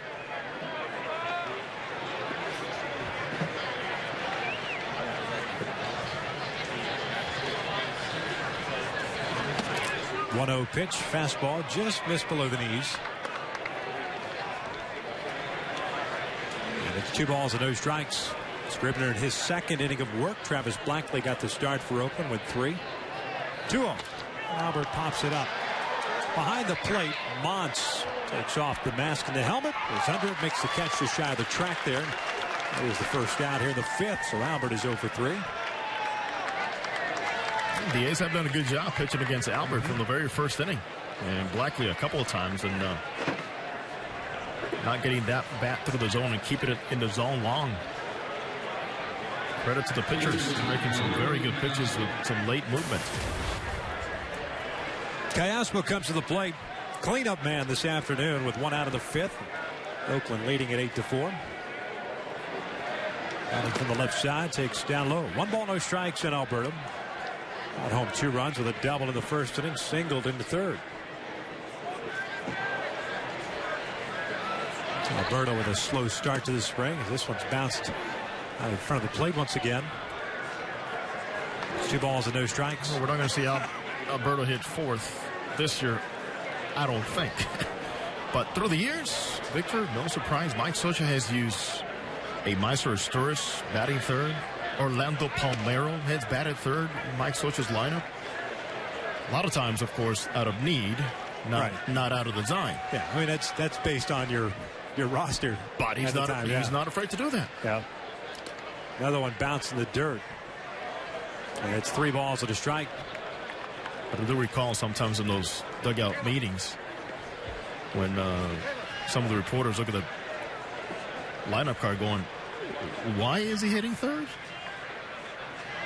That's almost a reality show in and of itself. Put a camera right there by the lineup card. Cayaspo rips one foul. And it's a full count. As soon as the lineup goes up, especially one of those funky lineups, you just get the reaction of the guy standing there. We all have an opinion. What? Why? For many years, I remember Mike Scioscia was asked by one of the reporters consistently, why don't you lead off Garrett Anderson? 3-2 pitch hit well to right field. Josh Reddick got turned around, reaches up, can't get it, goes over his head. One hopper off the fence. Cayaspo trying to get to second. He is in there safely with a 1-out double. So Alberto with a couple of doubles in this one. That's his 4th of the spring. And a 3-hit game. He's getting hot now. You see Cayaspo doing a better job staying on the baseball the last 3 or 4 games. At times he gets a little bit long. His timing was a little off too. And this time a bad read, a tough read in these tough circumstances here with the sun. Over right field for Josh Reddick.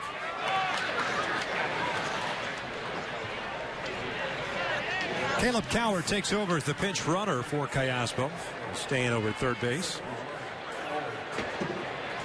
And Conger will hit from the left side against the right-hander Scribner. Takes a fastball up and in. The fastball bending him back a little bit. 1 ball, no strikes on Hank. 2 for 2. Couple of singles.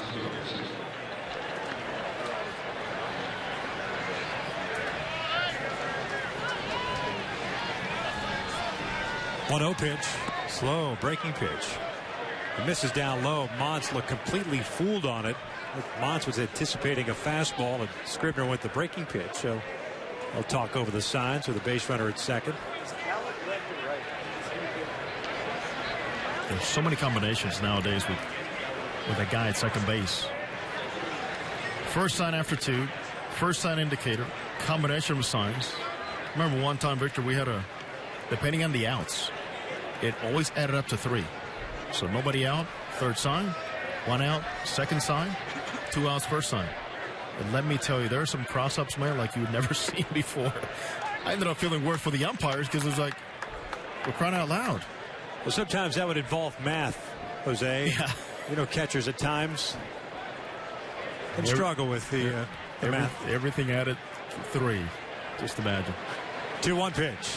Conger looks at a fastball for a strike on the inside corner, count even up now at 2-2. There was one time when Benji Molina was catching Ramon Ortiz here with the Angels back in 2002, and Ramon forgot the signs a lot.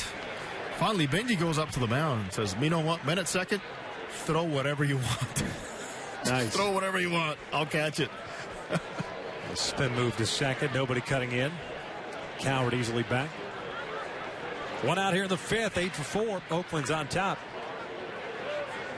Cayaspo with a 1-out double. Pinch run for. That's why Caleb Coward's leading off at second base. 2-2 on the way. Way upstairs, off speed pitch. And a full count. See the body going in one direction. You see the arm pointing up, and you see the ball spinning. And he's trying to overthrow that changeup.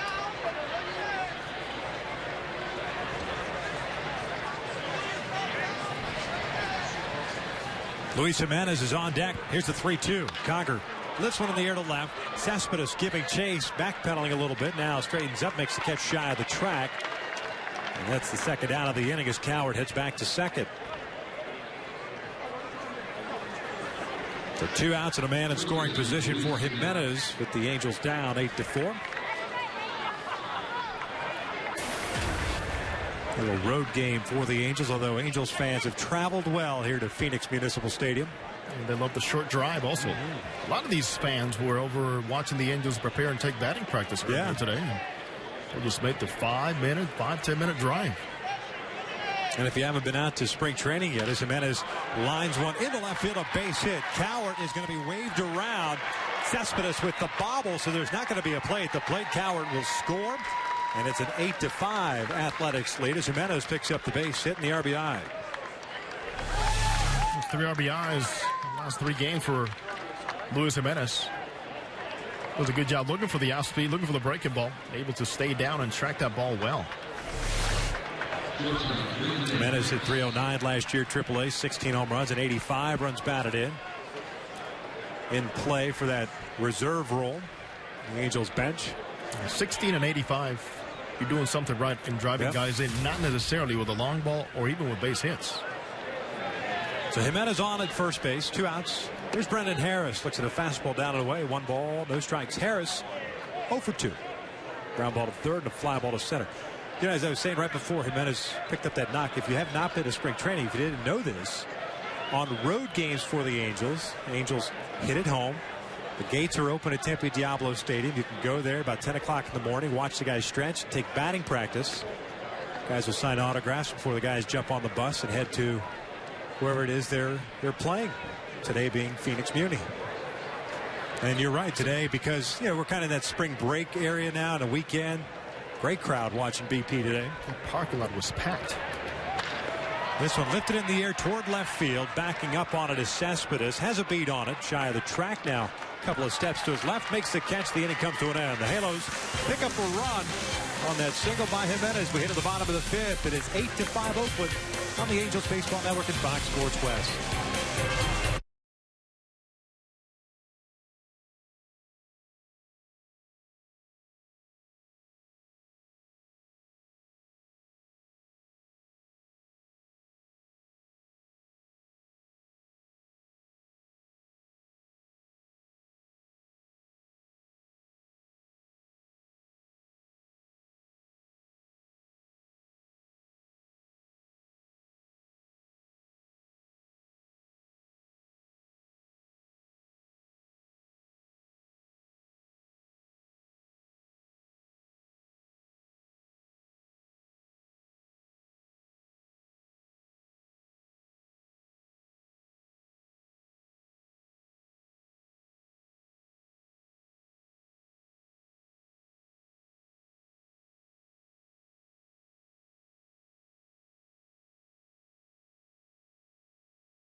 Bottom of the 5th inning, 8-5. Oakland is on top. Plenty of fans in attendance here at Phoenix Municipal Stadium. Packed house at Phoenix Muni. Big Kevin Johnson takes over on the mound for Sean Burnett, who had a nice 4th inning. Faced 3 batters after giving up the leadoff single. Got a strike on a double play ball. And it'll be Johnson coming on here in the 5th inning to take on Reddick, Cespedes, and Brandon Moss. Caleb Cowart stays in the game as he pinch ran for Cayaspo, and he is over at third base. 7th game already here for Johnson. He's got a 6.35 ERA in 5 2/3 innings. And he's allowed 4 earned runs, a couple of walks, 4 strikeouts. Opponent's hitting .320 against him. Josh Reddick, the right fielder, steps to the plate. Left-handed batter, had a 3-run home run in the 1st inning. Reached on a fielder's choice and scored in the 2nd. 1 for 2.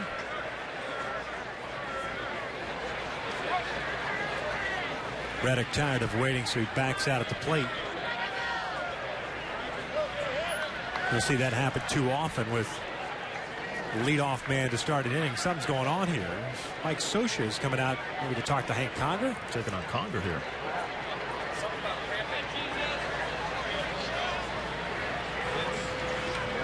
Looking at his left hand.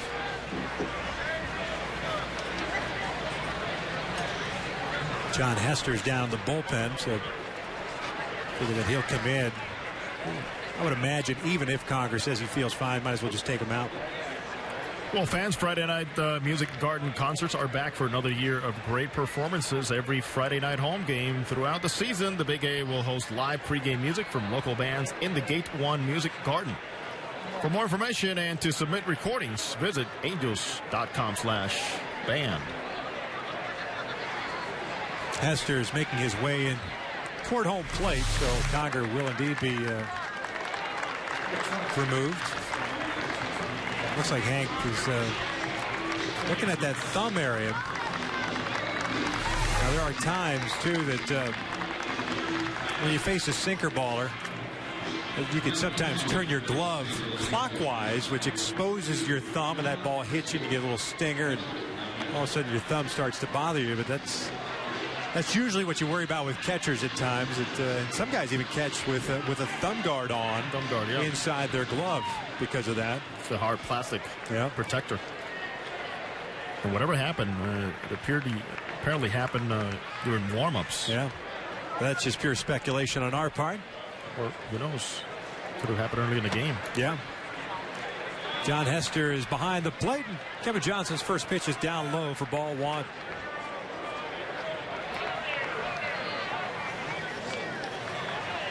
Here's the 1-0.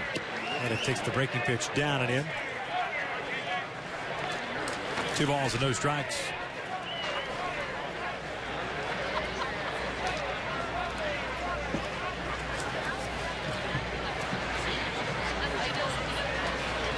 Home run that Reddick hit off of Weaver in the first inning as he takes that pitch outside. It's 3 balls and no strikes. Reddick's second of the spring. Now with 9 runs batted in. Coming off a 32 home run season.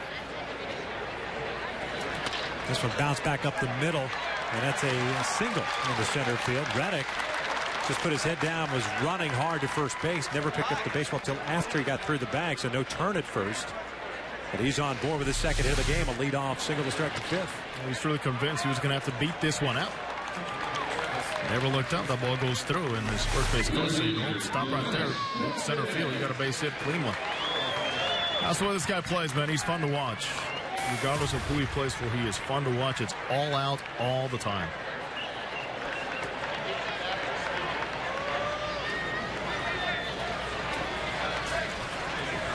Here's Yoenis Cespedes. 1 for 2 with that 2-run home run.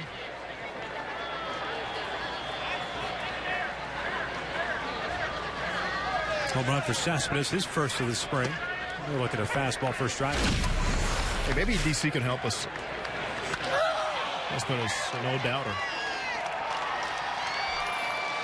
Second in against Weaver. But maybe DC can help us on the connection with the wrestler and Josh Reddick in the look right now, too. Now, Reddick was starting to grow his beard. Was going into his Joaquin Phoenix phase, if you will. And then apparently there was a Twitter exchange and a challenge to see if Reddick can keep the beard and continue to grow it all season long. It's getting out there, along with the hair, too. Yeah, but Reddick had the long hair last year, and he grew the beard, too. Daniel Bryan of the WWE. Similar type beard.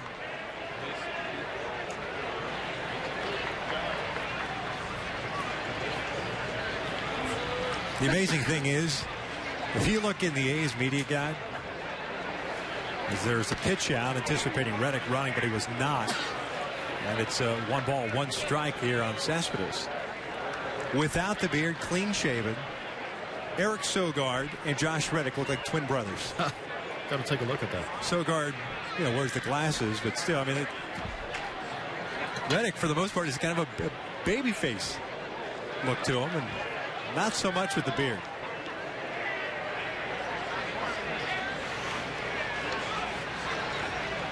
One. Cespedes gets jammed, fouls it back and out of play, and it's 1 ball, 2 strikes.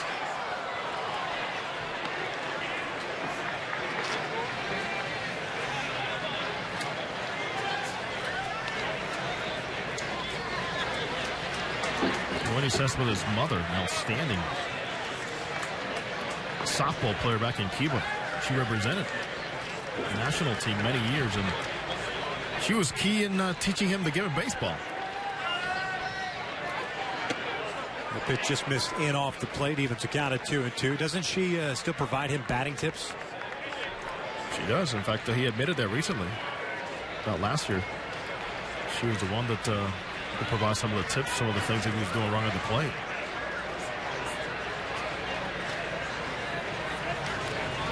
Reddick over at first base. A leadoff single to start to fifth. It is 8-5 Oakland. He told me last year, too, he goes, nobody had a better curveball than my mother. I go, softball or baseball? He goes, both. He goes, I learned how to hit breaking balls because of my mom.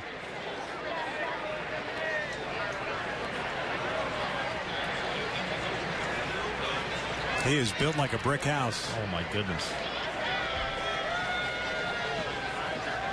Johnson kicks, delivers a 2-2. Foul tipped and hung onto by Hester. And Cespedes goes down swinging for the first out. A lot of times it doesn't take the best pitch when you're able to change the plane on the hitter. And we talk about the eye level, but this is not the best breaking ball at all. But you've been pitching down. A lot of times a little breaking ball up and around the zone, around the eyes will be your best friend. The old cement mixer slider. Just don't do it very often. Yeah. They'll catch up with you.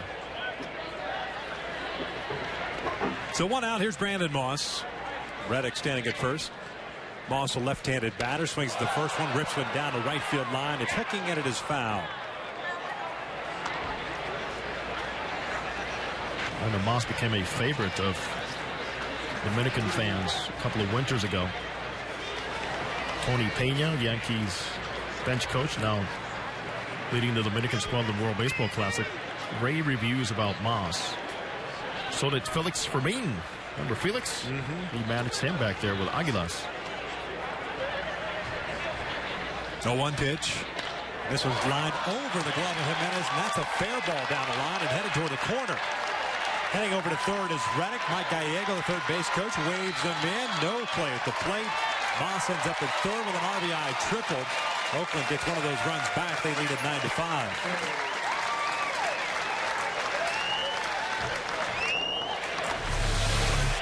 Keeps his ball fair here. Sinker down and in. Just keeps those hands inside of it to allow that spin not to hook. Out of play. And the good hitting continues for the A's. Can't say enough about Chili Davis and how he has prepared this ball club as a hitting coach.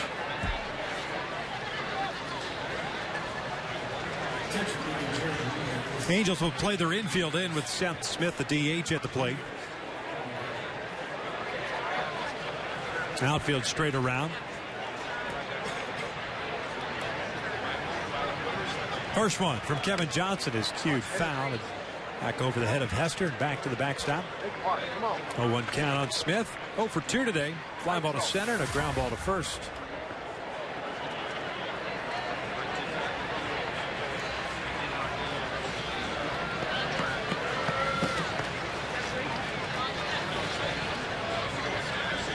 Johnson is ready. The right-hander kicks. Neal one. Fastball away. Pickoff attempted third. Coward is there, but Moss sniffed that one out. Count even at 1 ball, 1 strike. It's a design play, and it all comes from the guy at the bench. Mike Scioscia loves to throw behind that runner at third base.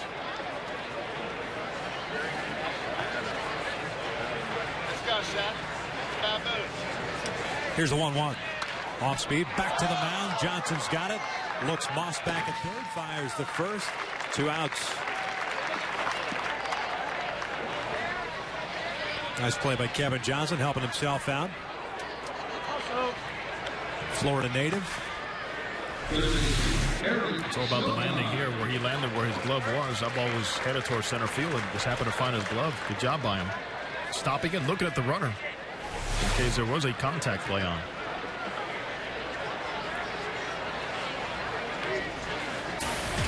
So 2 outs. Moss still at third base.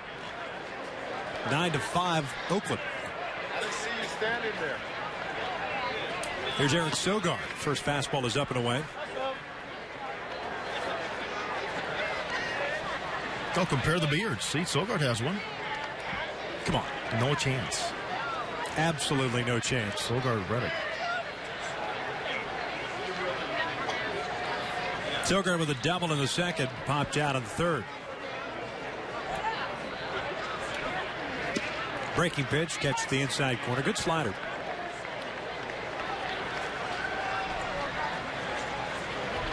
One ball, one strike. 5 runs, 9 hits, no errors for the Angels. 9 runs, 9 hits, 1 error for Oakland as we play here in the bottom of the 5th with 2 outs. Breaking pitch, bounce on the ground to second. Luis Rodriguez has it. The inning will come to an end. Oakland tacks on a run. We've played 5 here at Phoenix Muni. 9-5. Oakland leads it on the Angels Baseball Network and Fox Sports West.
As we get ready to move to the 6th inning, Jerry Blevins is going to take over in relief for the Oakland A's. So that'll be it for Scribner. And he ended up going 2 innings, allowing 4 hits, a couple runs. They were earned, and Wakeny struck out 1.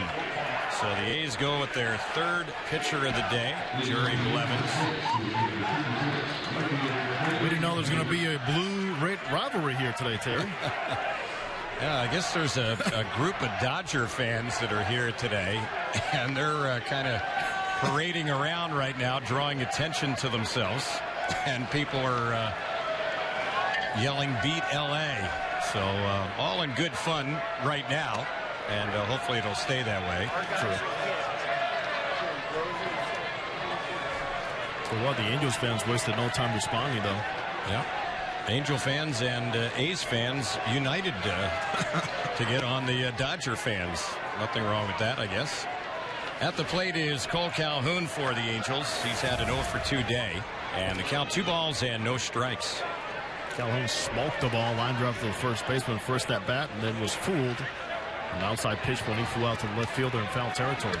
And the next delivery lifts this one high in the air into center field. Coco Crisp is battling the sun, and the ball hits off his glove, and he drops it. So Calhoun is going to hit on to third base, and yet another adventure here in the Cactus League on a fly ball. They're never a given here, believe me. You're talking about a proven Gold Glove caliber center fielder. He does everything in his power. Shades with the glove. He's got the glasses down. Everything he can think of. Turn his body, and still, it is so tough here in the Cactus League. And the best thing is, somebody that knows about it, the guy running, ends up at third base. Cole Calhoun knows how tough it is out there in the outfield. It's going to be scored a 3-base error. And Calhoun on on at third with that gift. The pitch. That one is ripped foul on the left side by Luis Rodriguez. Let's pause for station identification on the Angels Baseball Network and Fox Sports West.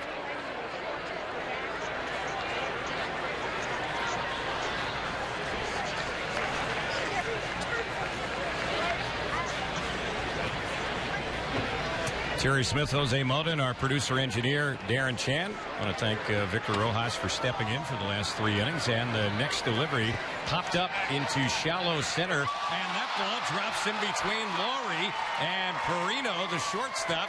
And the Angels get a gift run. The A's are just unable to catch anything in the air so far in this inning. And so far, it's going to be in the middle of that diamond. Once again, Coco Crisp got a slow start. And this time Lowry not able to come up with it. There are certain spots, you know, over in Tempe, Diablo usually it's the left side of the field that gives fielders a lot of trouble. You see the third baseman, you see the shortstops, the left fielders, and the catchers on the left side in foul territory have a lot of trouble. So it's a 9-6 Oakland lead. That error will be charged against the second baseman, Lowry. That's about as tough as they come right there. Yeah. Those errors. Not much you can do about it. So Blevins, who should be working with 2 outs and no one on and no runs in, instead he's working with no outs, a run in, and 1 on.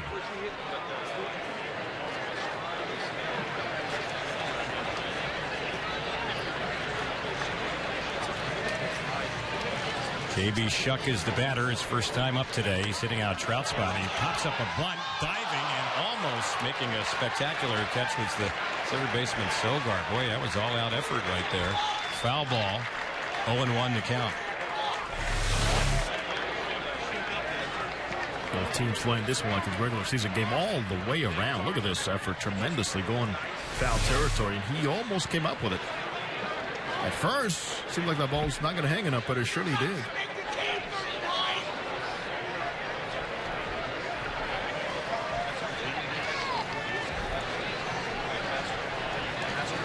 Chuck swinging from the left side against the lefty, and the pitch, and he checks his swing and tips that one foul over near the Angels dugout on the third base side. 0-2 the count.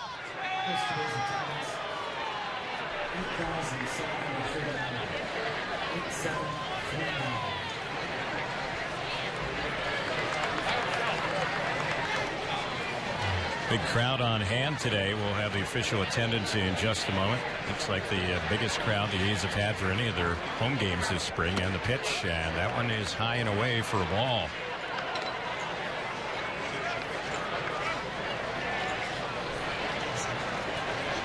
$8,739, 8739 the attendance today. And they've seen a lot of action here in this ball game, and we're far from being over. Here's the pitch, and waving at that 2-strike pitch is Shuck. He fooled him, struck him out. That's the first out. He made him look pretty much like a rookie on that one. Thin air, whatever you want to call it, that didn't matter. That was a tremendous big league breaking ball.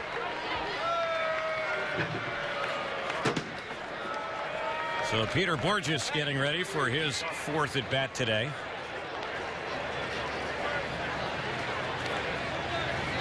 Toss over first. The runner gets back. That's Luis Rodriguez. Blevins last season was in 63 games for the A's. 5-1 record. Very good ERA, 2.48. Fastball, curve, and changeup. The pitches he'll feature, and the next delivery, it's bounced to the shortstop. This could be 2. Flip the second, relay to first, and Peter with his speed avoids being doubled up. So fielder's choice. They get the out at second on Rodriguez. It goes 6-4. 2 outs in the inning, and the batter will be a pinch hitter for Albert Pujols, and we're also going to have a pinch runner for Peter Borges.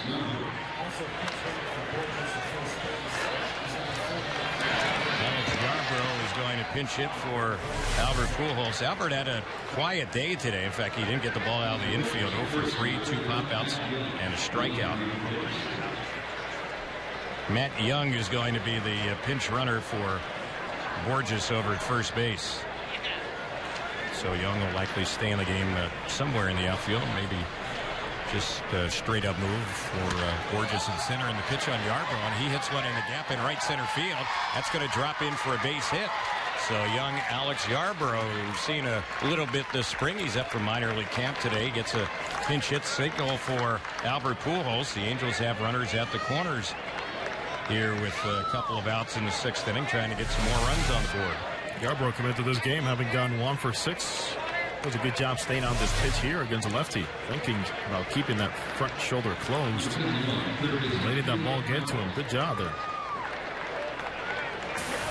And for a lot of these minor league players, now that they're getting their games started in minor league camp, of course, their timings are going to be way better. And some of them that have been sent down to minor league camp, obviously, are getting more reps with the bats and with the gloves. Caleb Cowart is the batter. This is his first time up. You can always tell when somebody has been sent down and brought up. The double flap helmet on the youngsters. Yep. Cowart, in his earlier time with the Angels this spring, was 4 for 16. A couple of runs batted in. He has a chance to drive in a run here, and the pitch. He lifts it foul on the right side, backing out of play.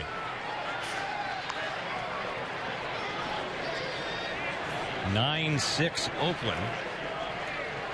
The Angels had a 3-0 lead after a half inning today, and then the A's started to mount their lead. The Angels have chopped into it a bit. Oakland was up by 5, now by 3. Here's the pitch. Lifted in the air down the right field side, tight to the line. It's a fair ball. It's going to drive in a run. Headed for second base is Cowart. He is there with the double, and the Angels get closer. It's now 9-7 Oakland.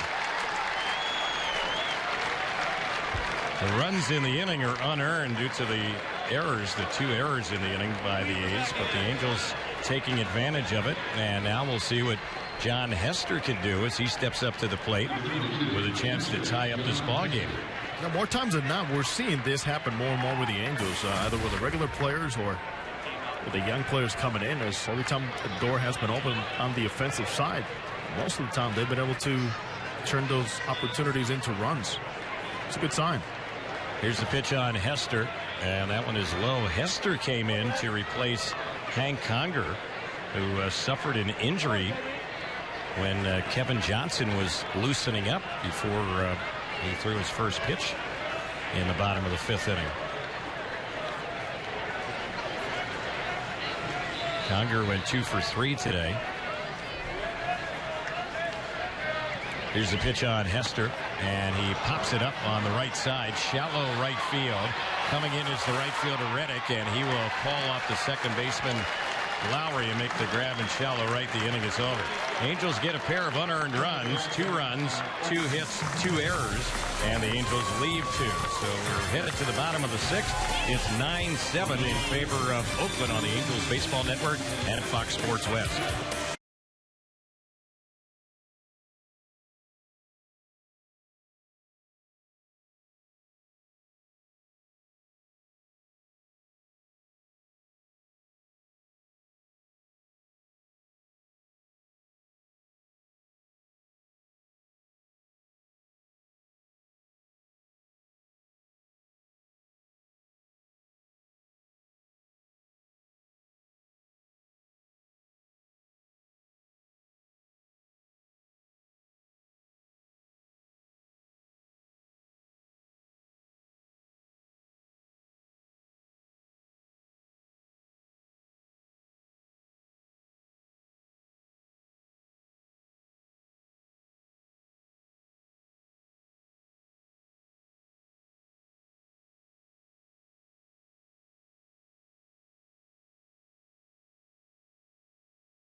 Angels make a few changes as we head to the bottom of the 6th inning.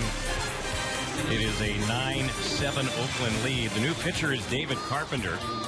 And so far this spring, Carpenter has appeared in 7 games. This will be his 8th. ERA is 4.26. He's worked 6 1/3 innings, giving up 7 hits, 3 earned runs. He's walked 7 in those 6 1/3 innings. He's also, with the 7 strikeouts, walked 4. So the Angels also change up the outfield a little bit. J.B. Shuck goes from left to center, and Matt Young stays in the game. He is now playing left. First pitch from Carpenter. That one misses for a ball. The count 1 ball, no strikes on Luke Muntz, who's handled the catching duties for the A's today, and he's also hit a 2-run homer. He hit that off of Jared Weaver. Weaver had a tough day today as the pitch is fouled off on the right side. Jared gave up 8 runs in 2 innings and allowed 3 home runs. He gave up a 3-run shot and a pair of 2-run homers.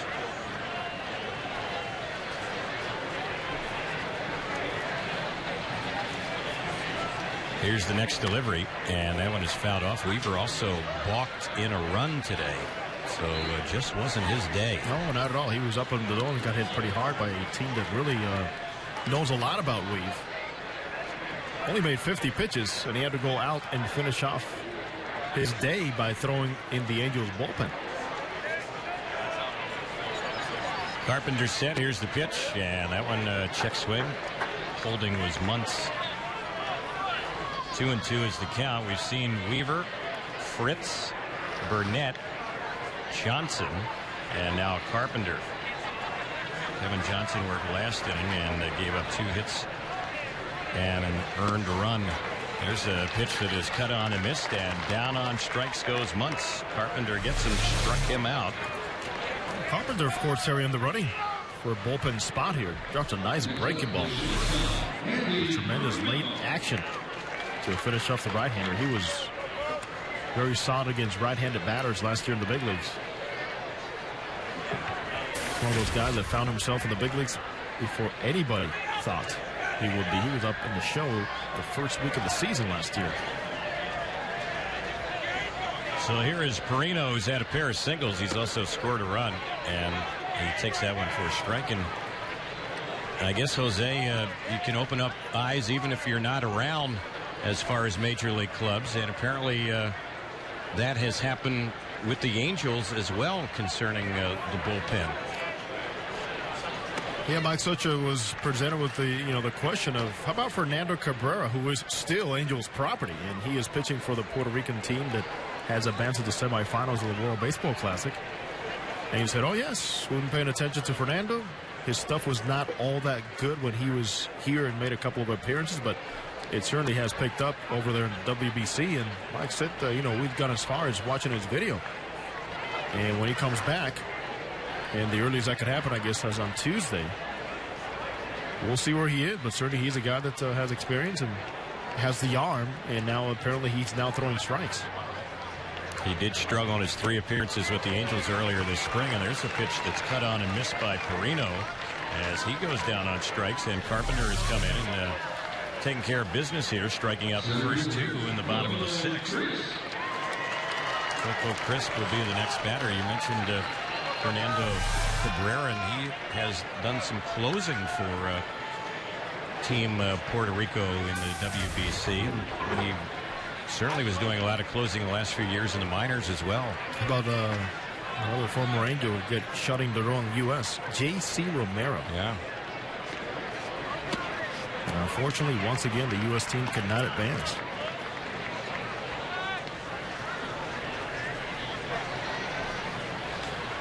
No balls, 1 strike is the count. Carpenter trying to have a clean inning, and he just might do it. There's a ground ball hit right to second. Rodriguez will throw to first in time, and they go down very quietly here in the bottom of the 6th. No runs, hits, or errors. Nobody left. 7th inning is coming up here in Phoenix. Right now, it's 9-7 in favor of Oakland on the Angels Baseball Network and Fox Sports West.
Fans, don't forget the annual 5K and Fun Run will take place on March the 30th. Participants will run a course through Angel Stadium, receive a commemorative shirt and a ticket to watch the Halos take on the Dodgers later that night. For more info and to sign up, just go to angels.com/5K. Proceeds from the event will benefit the Angels Baseball Foundation. Jerry Blevins still on the hill. Luis Jimenez at the plate. Here's the 1-0, and that one is chopped foul. There are a number of changes for the A's defensively. They have a new right side of the infield. Scott Moore is taken over at first. Adam Rosales now at second. And then they have a couple of players up from their minor league camp now in the outfield. Chad Oberracker is the left fielder. DRB Myers is the center fielder. And Shane Peterson switches from left over to right as Josh Reddick will lead the ball game. 7th inning here in Phoenix. Angels down by a pair, 9-7. The pitch that is swung on and missed. It's 1-2. Okay, what do you have on Hank Conger? Latest news. That's right. That kind of ties in, Jose, with our Care First Health Plan injury report. And we want to remind you to visit carefirst.com to learn more about their patients first philosophy of care. Care First, it's all about you. And there's one that's low and inside. Hank Conger left the game when Kevin Johnson was warming up, and that was just before we got the bottom of the 5th underway. And Hank left the game because of a left thumb cramp, which would be his the thumb of his catching hand, the glove hand, if you will. This is going to hurt more than a cramp right here. Jimenez fouling the ball off his left foot, rolling around home plate. Hank Conger listed as day-to-day.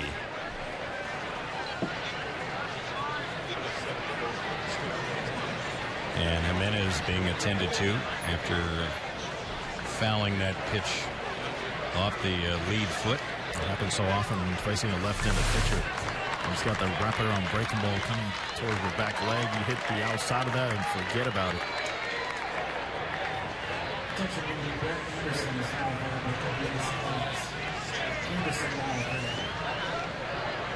So Blevins is ready, and here's the next pitch. Drilled but foul down the left side. Jimenez hit that ball hard, but got around a little bit too fast on it. Angels got a couple of runs last inning against Blevins, but it really wasn't his fault. The A's had all sorts of trouble defensively in that inning, committing a couple of errors and helping the Angel cause. The next delivery, it's chopped down to third. Sogard has been playing there today. His throw over to Moore, the new first baseman, is in time to get Jimenez. That's the first out. Well, Blevins could have been out of that inning, Terry, with only 6 pitches. 2 pop-out drops and then the strikeout. So Brendan Harris, who has played short the entire game for the Angels, will be the next batter.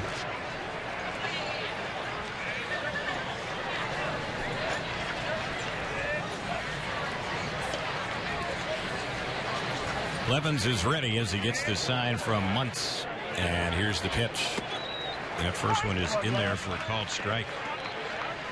There are some more reports today circling around Major League Baseball about performance-enhancing drugs. And Major League Baseball, according to a report on CBS Sports.com, they are targeting Ryan Braun and also Alex Rodriguez as far as possible sanctions coming down from Major League Baseball. There was a player in the minors who received a 100-game suspension, and that all centered around that clinic in South Florida. And those Major League players, I mentioned Braun and A-Rod, and there have been several others, have all been linked to the clinic as well in South Florida. Yeah, that's continues to develop to a bigger story. Yeah.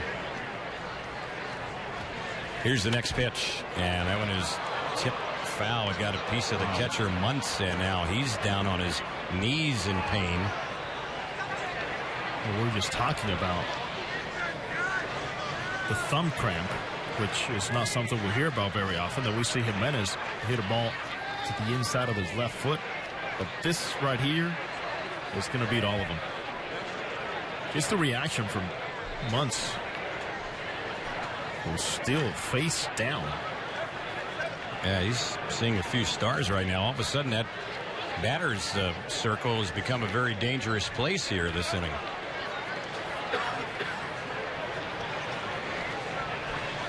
Not much you can do with this one, but to give it some time.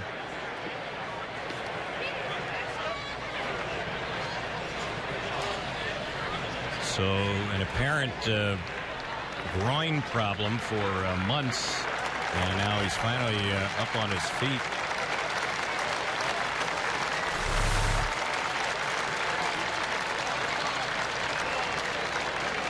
This has been a pretty big day for him. I mentioned a minor league player, a guy who hit a lot of home runs last year in AAA. He had not had a hit all spring for Oakland.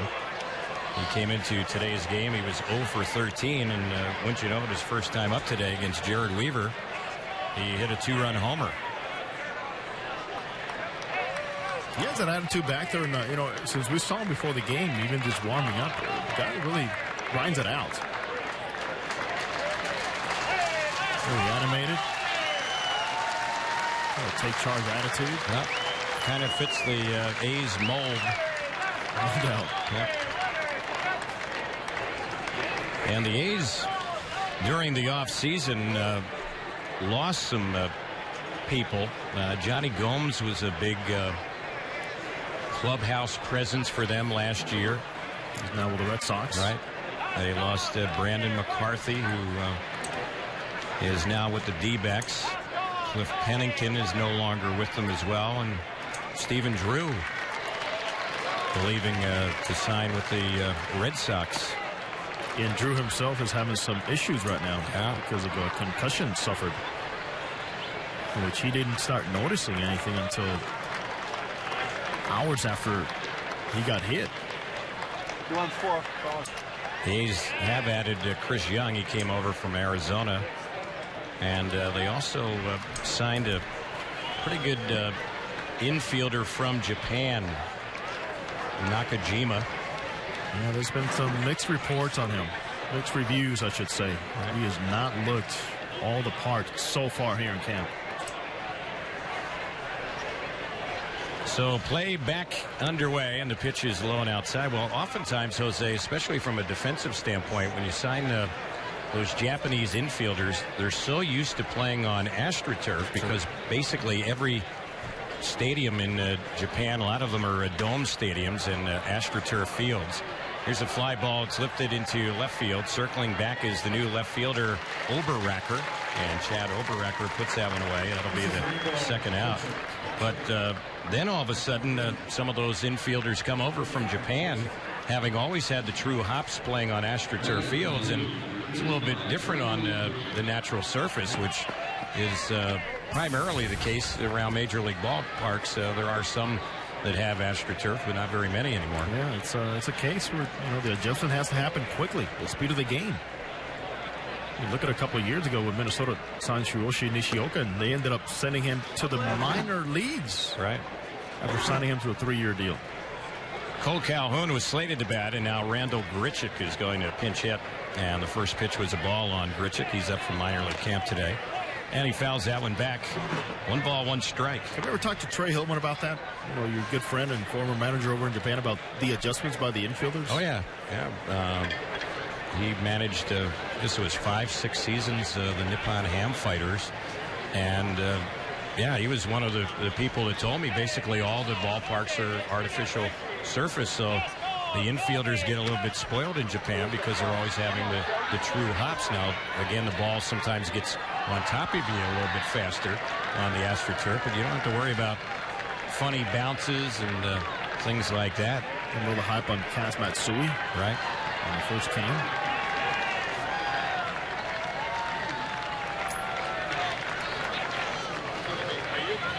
There's always going to be an adjustment for those players coming over from Japan, whether they're position players or pitchers. But you can see where a lot of the natural grass fields here in the States could be troublesome to some degree for some of those infielders. I can attest to the fact that, yes, you can get a little spoiled and get on your heels a little bit when you're playing on AstroTurf. Right. And even more so, the adjustment playing in these Cactus League games here in Arizona because of the hard surfaces. Here's a fly ball lifted into left field. Should be an easy play. Circling under and waiting. Putting it away is Oberracker. And the Angels go down quietly here in the 7th inning on a ground out and 2 fly outs to left. 7th inning stretch time in Phoenix. We get ready to move to the bottom of the 7th. A's up on the Angels by a pair. It's 9-7 Oakland on the Angels Baseball Network and Fox Sports West.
Bottom of the 7th inning.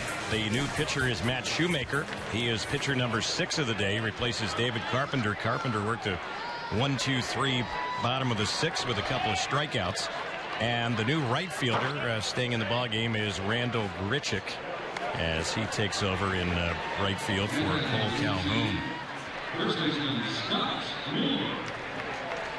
So Scott Moore gets set for his first at bat today.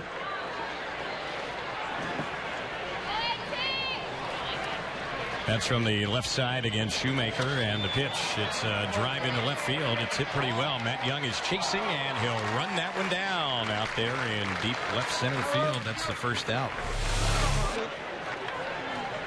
Pitch of contact, let the defense go to work for you. And the ball apparently not carrying as much as it was early in the ball game. Nice run by the youngster.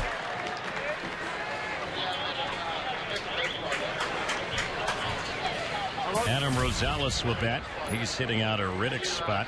This is his first time up. Josh Riddick had a good day for the A's. He was 2 for 3 with a homer, scored 3 runs, and drove in 3 runs. And the first pitch of ball, the count, 1 ball, no strikes on Adam Rosales.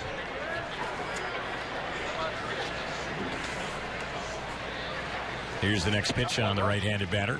Takes that one for a ball. Fans, now's the perfect time to reserve a suite rental for the upcoming 2013 season. Suites offer 12 to 36 guests the opportunity to enjoy the game in a private and luxurious atmosphere.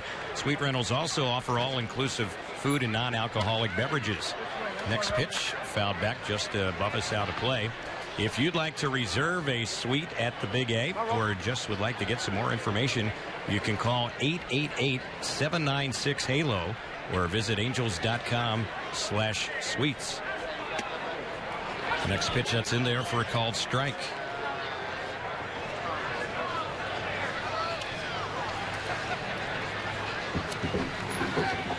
Shoemaker on the hill. He's appearing in his third game for the Angels this spring, and that one is a little bit low. Last year in Salt Lake City, Shoemaker ERA of 5.65, 29 starts, 11-10 record.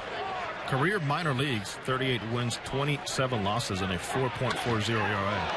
Here's one lifted down the left field side. It's tight to the line. It's going to take a bounce and roll all the way out to the wall in the left field corner. And stopping at second base is Rosales. He's there with a one-out double. And Shoemaker's not going to overwhelm you with his speed, so he's kind of really depends on if he's going to pitch inside. He's had success pitching inside off the plate. A lot of guys do chase that two-seam fastball running in. And certainly what happened there is what happens when he's not able to run it in enough and it stays up in the zone. Shane Peterson is the batter. He swings from the left side. He's having a good spring for the A's, and he has had a lot of at-bats for them. They've taken a long look at him. He's already had 37 at-bats, 17 hits, and he's hitting over 450. Keep pushing. Make sure people do notice as long as you keep putting up the numbers. Here's the pitch, and this one is chopped on the first base side. It's fielded there by Jimenez. He will solo to the bag. He gets Peterson by plenty, running up the first base side. On the play, Rosales moves over to third. He is there with 2 outs. And we'll see who will be batting here for Brandon Moss. Peterson, who just grounded out. We were mentioning how hot he's been for the A's. He's from Temecula, and he played his college baseball at Long Beach State. Here is Oberracker batting, Chad Oberracker. And the first pitch on him, a ball. The count 1 ball, no strikes. This is his first at bat this spring for the A's, and his second game. He did not bat the only other time he had played, but getting a chance to swing the bat here today. And the pitch that's in there for a strike.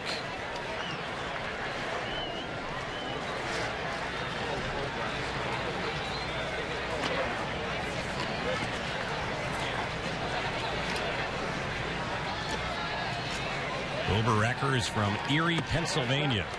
And he takes that one low. He was a 25th round pick of the A's back in 2011. And last year played an A-ball where he hit 15 home runs, drove in 55 runs.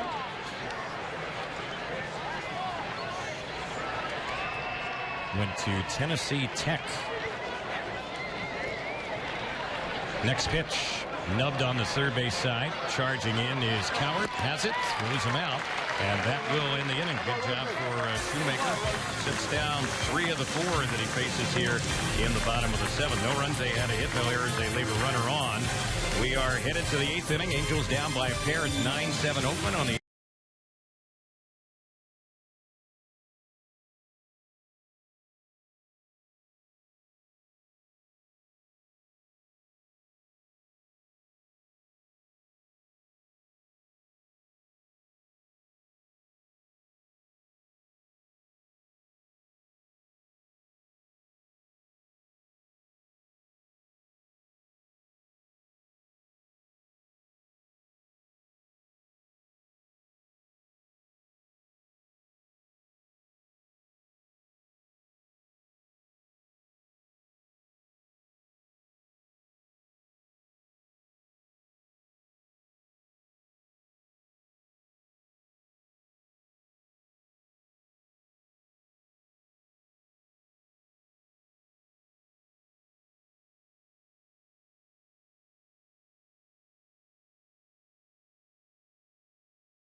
New battery in the game for the Oakland A's. James Simmons up from the A's minor league camp.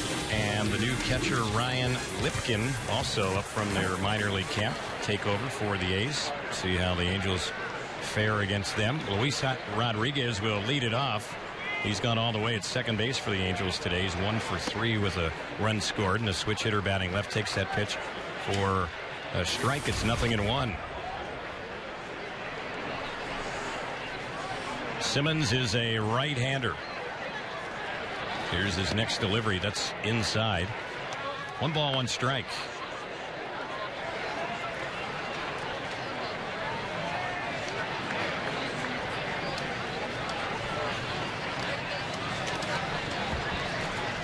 Here's the next pitch. Lifted foul, backing out of play on the left side. Simmons last year pitched in Double-A and Triple-A, and overall went 3-2 as a reliever. He was not a closer in the minors last year. And he's from Norco. He went to Norco High School. Now lives in Marietta. Terra, those zones, Norco, Temecula, making an appearance here today. That's right.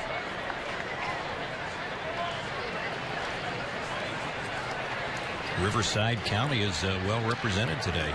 There's one that's fouled back behind the plate. And speaking of Riverside, Simmons, who's pitching, went to UC Riverside. He was a Big West pitcher of the year as a junior. Maybe he's learned a little bit from Troy Percival in his days there. Yeah. Here's his next pitch. It's fouled back to the screen. 1-2 is the count.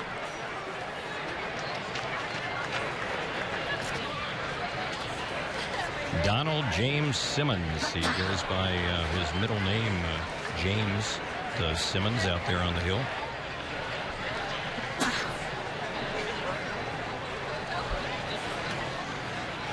Here's the next pitch.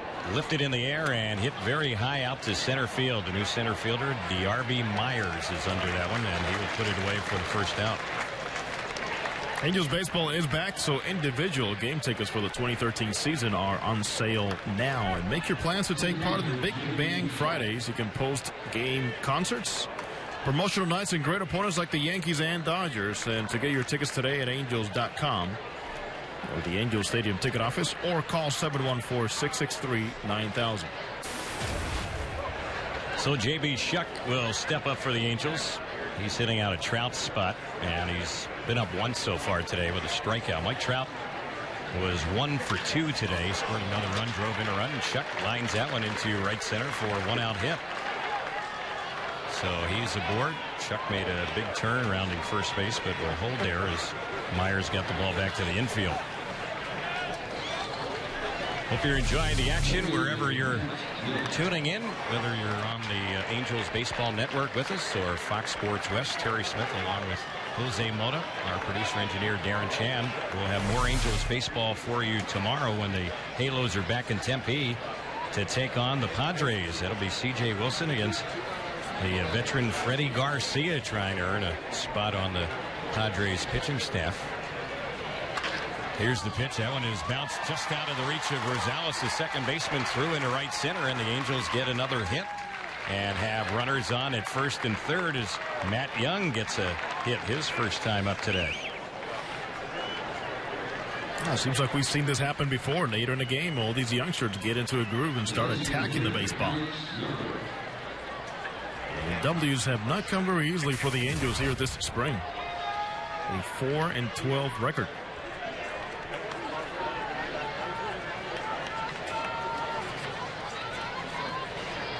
So here is Alex Yarborough. Since he entered the ball game, he's had a hit.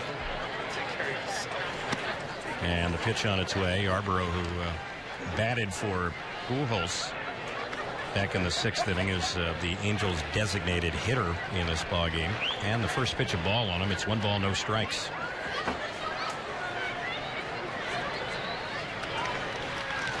Toss over to first base. Back to the bag goes Young.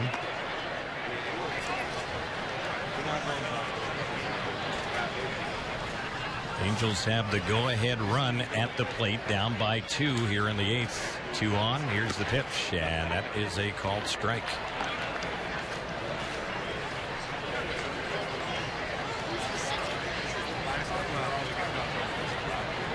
Simmons, the 4th pitcher of the day for Oakland. The Angels have already used 6 and will possibly see a 7th when we get to the bottom of the 8th. Next pitch on its way. That's low. The Angels bullpen right now is quiet.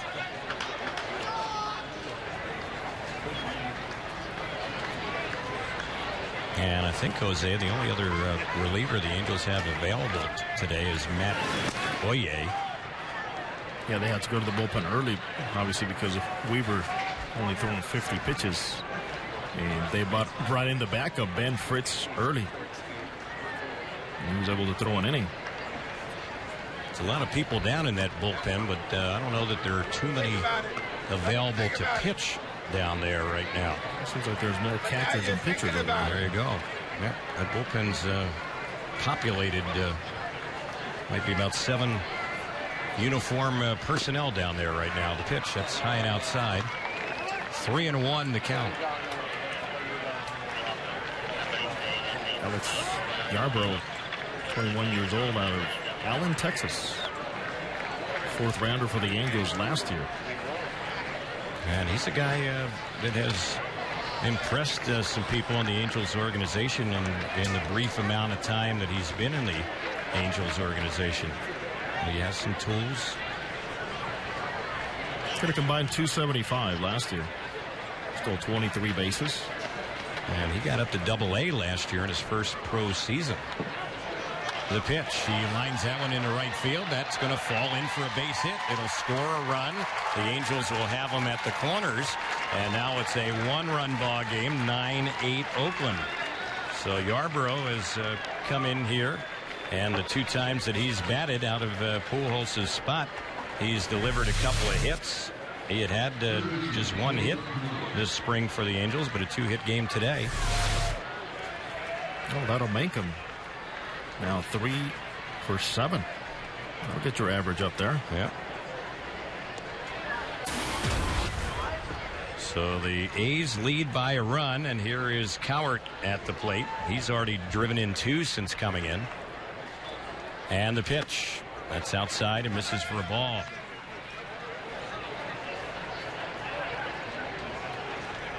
Simmons has given up 3 straight 1-out hits and a run, and he's in trouble. Now they're going to have a meeting out there at the mound to kind of talk things over with him.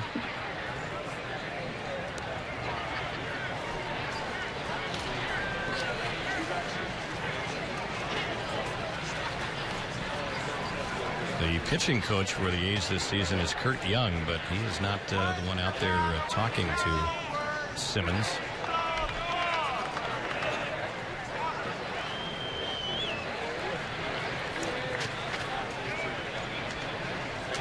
Meeting at the mound is over.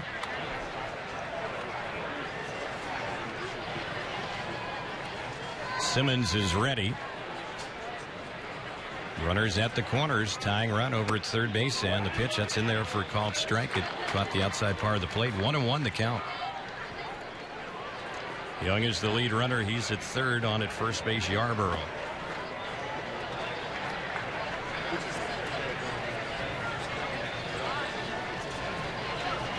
Next delivery. That one is lifted in the air and hit into left center field. Chasing after it, making the catch is Oberracker. Young will tag and score. And Cowart drives in his 3rd run of the game and ties this game up at 9.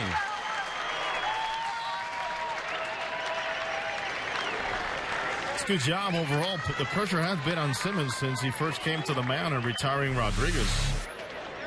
From Shuck to Young to Yarbrough, now Cowart just getting good pitches to hit and being aware of the situation, what it calls for you to swing in your zone. The other runner for the Angels, Yarbrough, still at first base. 2 outs. He draws his throw and he gets back to the bag in plenty of time. John Hester is the batter. Hester is 0 for 1 since coming into this game, replacing Hank Conger. Hester hasn't hit much this spring, and he fouls one back not too far away from us. out of play. Fans, don't forget, groups of 20 or more can now experience Angel games in a whole new way. The new Trout Farm, presented by Smile Generation, is the official cheering section for outfielder Mike Trout. Groups sitting in this section will receive an exclusive Trout Farm shirt. Nice stop, baby. There's nice a stop. pitch that was outside. Also, if you'd like to get some more information about the new Trout Farm presented by Smile Generation, or if you'd like to pick up some tickets, purchase tickets for the Trout Farm, call 888-796-HALO. Toss over to first, and diving back to the bag goes Yarborough. So Mike Trout's folks here today. They're here in Phoenix watching their son. Of course, he's out of the game now, but they had to enjoy what they saw from Mike Trout. Walked and scored in the first inning. He struck out later in the second. Then a single, a stolen base, and an RBI for Mike Trout. Officially 1 for 2. As you were saying, Terry, about Mike Trout, scoring runs and the premium put on guys like him. He has the ability to take the extra base and put himself in scoring position so quickly and rapidly. Well, that speed, man, he's going to make it easy on guys behind him. Here's Hester bouncing one by the mound and threw into left center field for a hit. That's going to get Yarborough over to third. John Hester keeps this inning alive. And now the Angels have the go-ahead run at third base with 2 outs. And we'll see if Luis Jimenez can bring in that runner. He's already driven in 2 today. This is going to be his 5th at bat of this ballgame. Another runner goes first to third. It's been also something very prevalent here throughout this inning.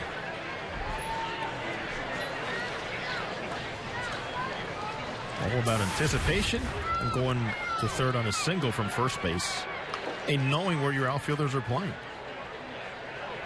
So let's see if Jimenez can come through. 2 outs. Here's the pitch. He takes a breaking ball low and away. It's ball 1. 1 ball, no strikes.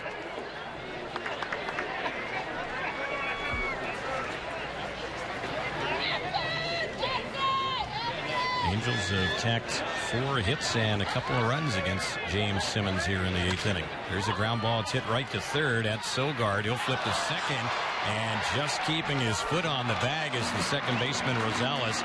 The inning is over on the 5-4 fielder's choice. That was close over there at second base. That throw is certainly sailing.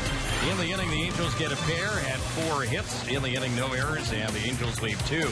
Bottom of the 8th is coming up here in Phoenix. We're all tied up at 9 on the Angels Baseball Network and Fox Sports West.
Matt Shoemaker will continue in the ballgame for the Angels, getting ready for his second inning of relief. The Angels have made a couple of changes as far as the infield. Brendan Harris, who is playing shortstop, he's now moved over to take over at first base.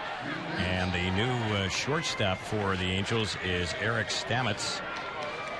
We've seen him a little bit this spring. Young player who was drafted by the Angels last June. He takes over at short. Seth Smith is the batter for the A's. He's been their DH all day long. This will be his fourth at bat. He's gone 0 for 3. Shoemaker ready. Here's the pitch. And the first one right in there for a called strike. We're in the bottom of the 8th. We're tied at 9. The Angels have rallied in this ball game from a 5-run deficit at one time down 8 to 3. There's a pitch that misses. It's one more chance for the offense. That's all you can ask for here from Matt Shoemaker. Here comes the 1-1, and that's cut on and missed for strike 2. Come on, Seth, let's go, baby! Nice hit, baby! 1 ball, 2 strikes the count. Here's the next delivery, and that one misses high. So the count 2-2. They had the count wrong up on the scoreboard. It is 2 balls, 2 strikes. And next delivery, that one is chopped foul over on the right side, so the count remains at 2-2. Weaver, Fritz, Burnett, Johnson, Carpenter, and Shoemaker. 6 pitchers used today by Mike Scioscia. Tomorrow, when the Angels host the Padres, C.J. Wilson will be getting the start in that ball game for the Angels. C.J. making his 3rd start in the spring. The pitch, high fly ball. It's hit well into left center field. Young and Shuck are chasing, and that ball out there in left center is gathered in on a nice running catch by Matt Young. Well, we've seen this all throughout the spring, how much ground he covers, especially going to his left in that gap. The little guy really gets after it, takes good routes to the baseball. Always knowing where your center fielder is a key to gauge your speed. So 1 away. Sogard will bat. This is his 4th time up for the A's today.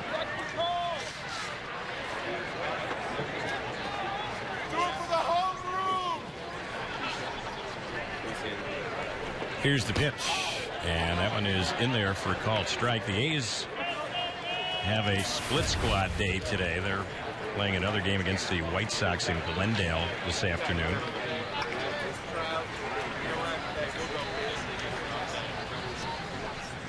Here's the next delivery. That one is fouled off. Generally speaking, when a team has a split squad day here in Arizona,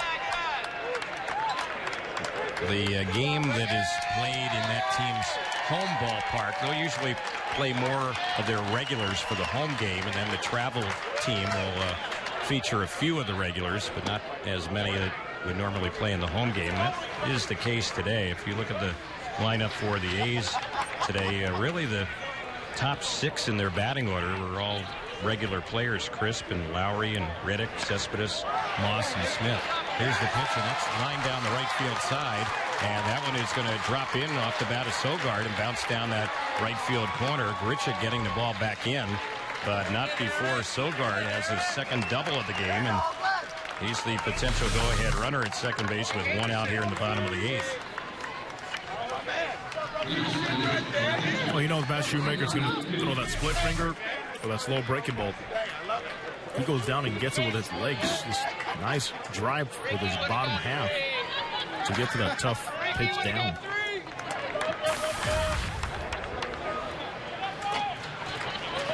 The A's in this ball game have had 11 hits, and 8 of them have been for extra bases. Base hit, baby. Base hit. Here we go. 1 out, runner at second. Lipkin is the batter, and the first pitch, that one on Ryan Lipkin. It's a ball. The count 1-0. He's their new catcher, and this is his first at bat today.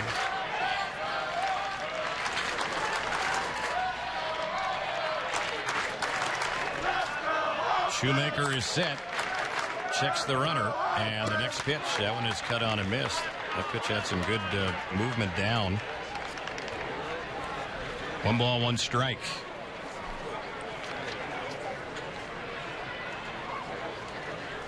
Lipkin, who's batting, mentioned he's up from their minor league camp, and this is his first at bat this spring for the A's, so he might have some nervous energy. There's a pitch that's up and in on him for a ball, 2-1.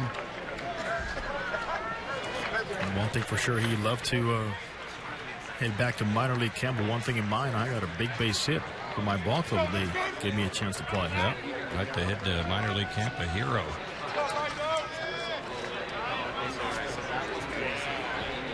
Shoemaker takes a look at second, delivers the next pitch, and that one is low and outside.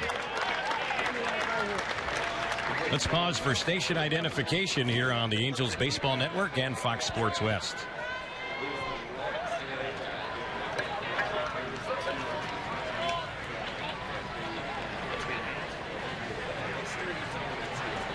Ready to work is Shoemaker. Here's the next delivery. Fouled back, not too far from our booth. That one's going to land just above us, out of play. Ryan Lipkin, who's batting, has some other ties to the Bay Area. He attended the University of San Francisco. Went to Solano Community College.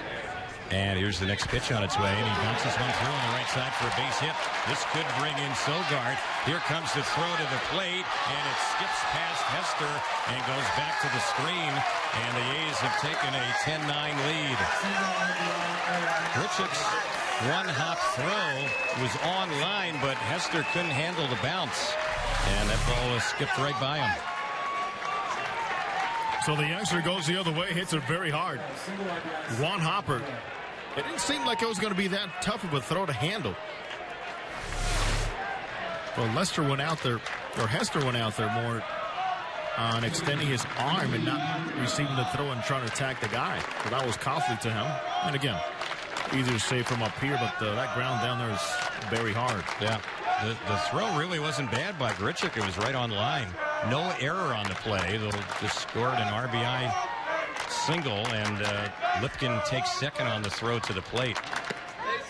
There's a pitch in there for a called strike. So the A's have gone back on top. 10-9 Oakland here in the bottom of the eighth. Perino at the plate. No balls and a strike on Andy Perino. He's had a pair of hits today for Oakland. And the next pitch, that's fouled back to the screen, and the count is now 0-2.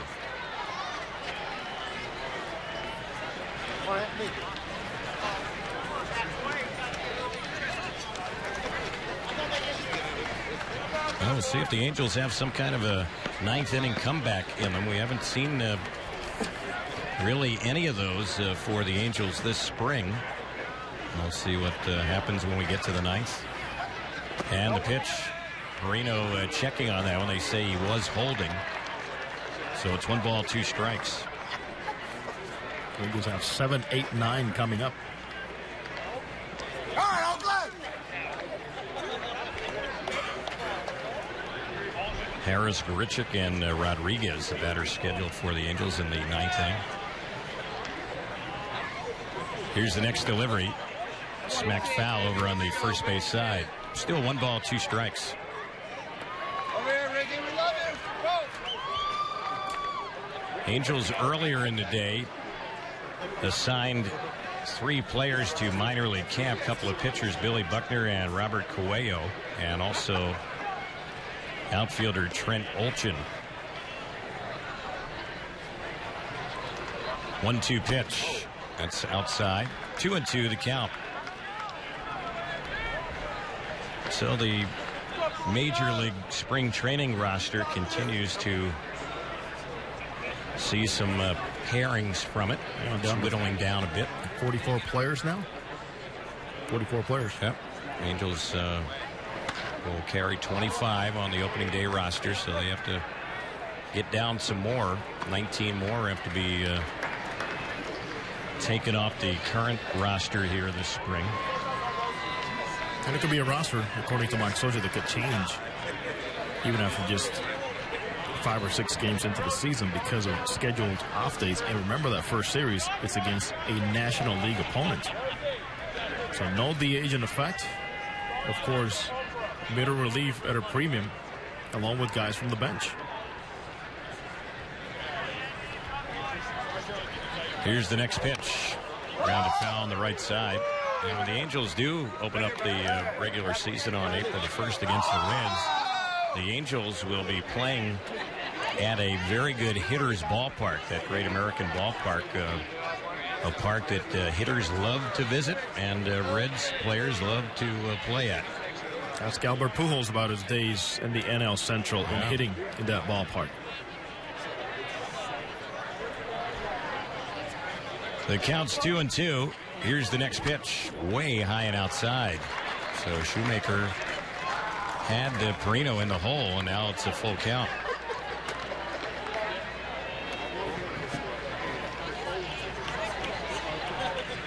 This one, you already have one. Listen, you're on the borderline, too. Angels have some more action in the bullpen.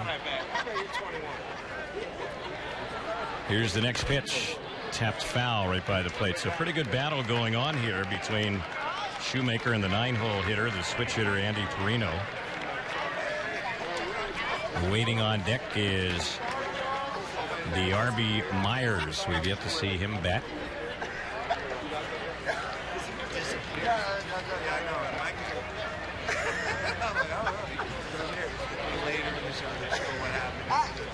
Shoemaker is set. And the next delivery fouled off on the left side. At the RB Myers waiting on deck. He is a sponsorship waiting to happen if he gets to the big leagues. All he's got to do is perform. That's right. Because those sponsorships and endorsements come quickly now to young players. I could see Arby's trying to go after DRB Myers if he gets to the show and it turns out to be an impact type player. Yeah. Here's the pitch, and that one on the 3-2 is cut on and missed, and after all that, Shoemaker ends up getting Perino, struck him out. So the second out. And here is Myers getting ready to bat. Young players up from minor league camp for the A's, and this will be his first at bat for them. The RB Myers, the batter.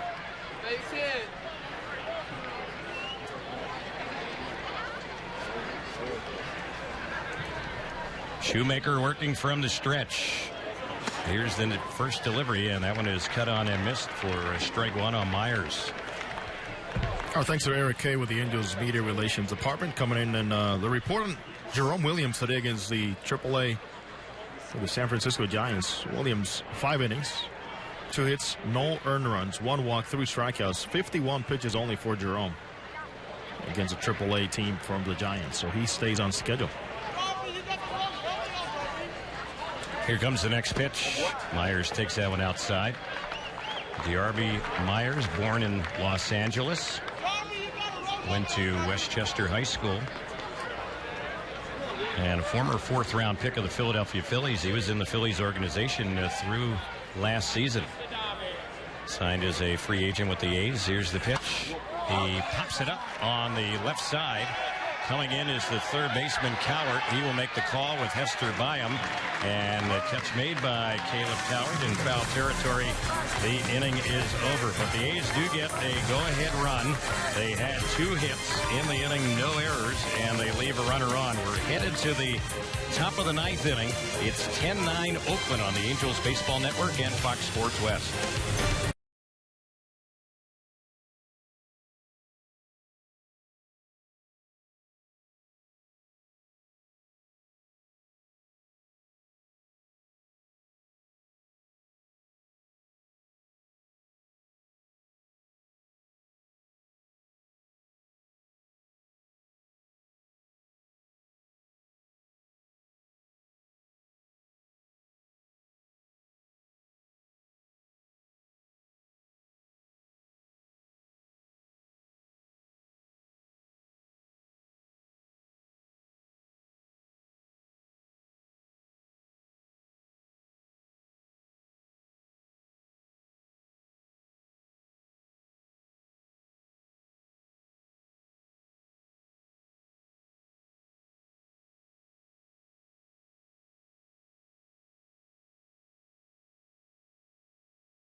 Pitcher number 5 of the day for the Oakland A's is named R.J. Walls III, and he will get ready to face the Angels here. He has pitched for Oakland, one appearance, going just a third of an inning, and in that appearance he gave up 1 hit, no runs, so he gets ready to face the Angels. We go to the 9th inning in a 10-9 ball game with Oakland on top.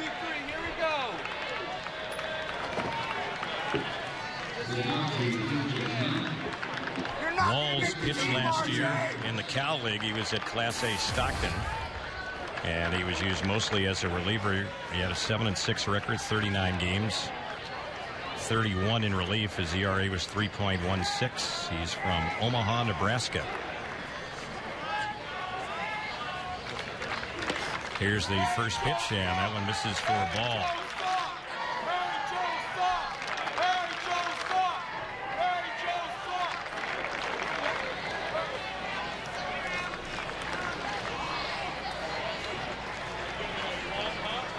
Walls is set, and the pitch, and that one is low.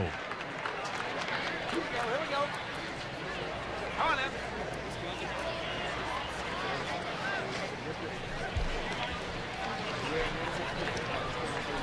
2 balls, no strikes, the count.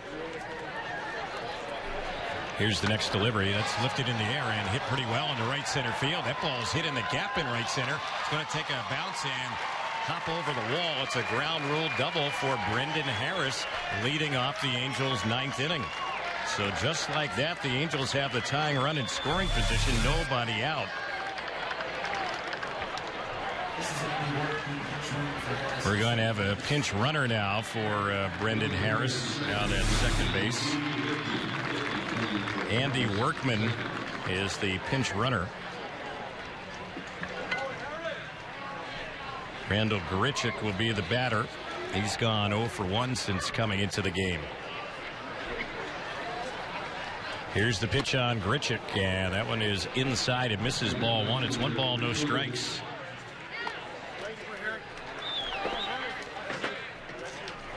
The young pitcher for the Oakland A's, T.J. Walls, on the hill. I originally referred to him as RJ, but it's TJ. 2 balls and no strikes to count. Thomas Jude Wells on the hill for the Oakland A's. He steps off the rubber. Time is called.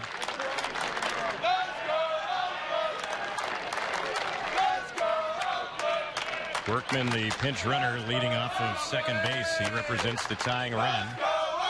Here's the next pitch. That's outside. It's off the glove of the catcher, Lipkin, and that'll get Workman over to third base. So that should be a wild pitch. That pitch was sailing low and away. And the Angels, well, now they're going to call that one a pass ball on the catcher, Lipkin. So no wild pitch, pass ball will be the official scoring on it.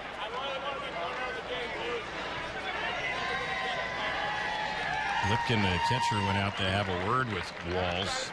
They apparently were not on the same page. Here you go, Oakland.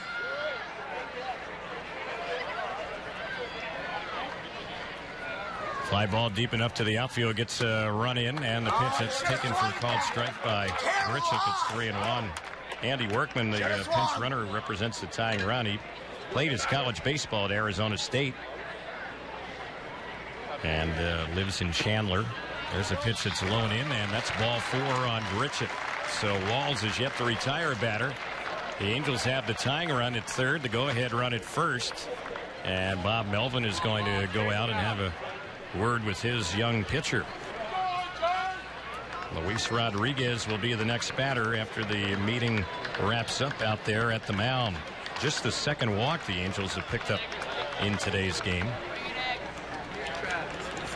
The A's today have 10 runs on 13 hits. The Angels have 9 runs on 16 hits.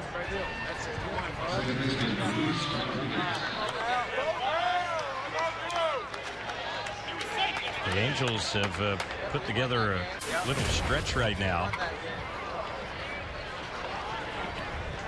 Last 11 games, the Angels have scored 5 runs or more in 10 of the 11. 9 runs so far today.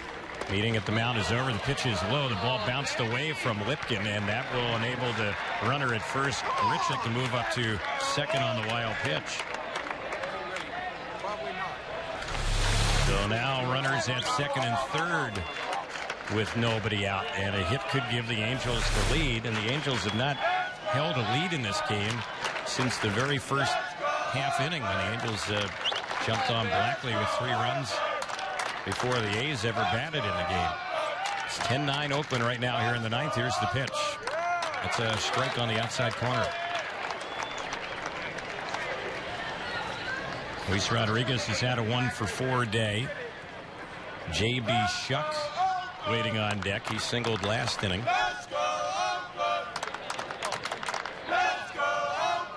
Walls is set the pitch, and that one is fouled off the mid of the catcher, Lipkin. 1 ball, 2 strikes.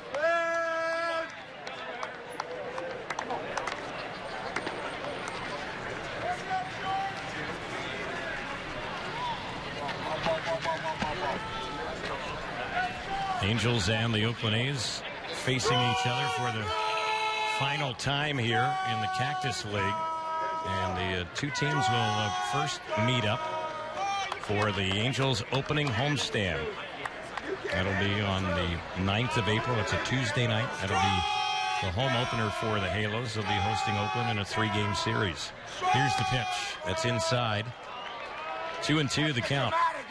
Angels' first series in Oakland will take place later on in April, right at the end of the month on the 29th and 30th, and that series will run into the first day of May as well. 2-2 pitch. Fouled back. Rodriguez hanging tough with the count, holding at 2 balls, 2 strikes. Jose is headed downstairs, getting ready for the post-game show. He'll have a visit with Angels manager Mike Scioscia at the conclusion of today's game here in Phoenix.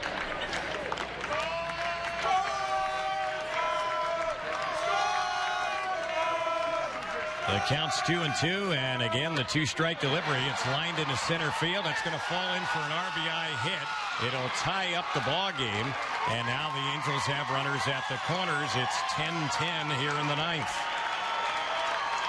3 straight batters have reached base safely. Rodriguez getting his 2nd hit of the day. And now the Angels are fly ball deep enough to the outfield from taking the lead in this ball game with runners at the corners. Nobody out.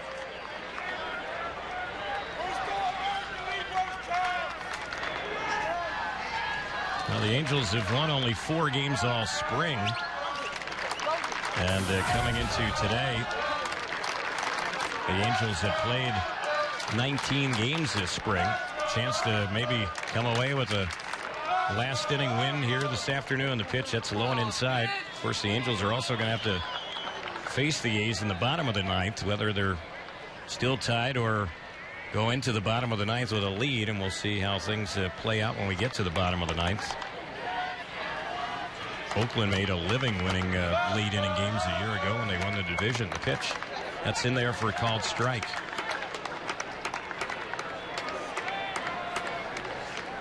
Pitch, let's go. Shuck is 1 for 2 since coming into the ball game. Matt Young waiting on deck.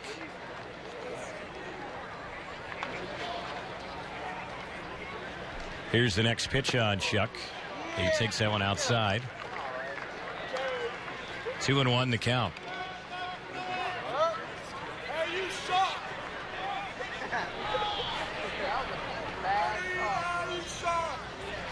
10-10 here in the 9th.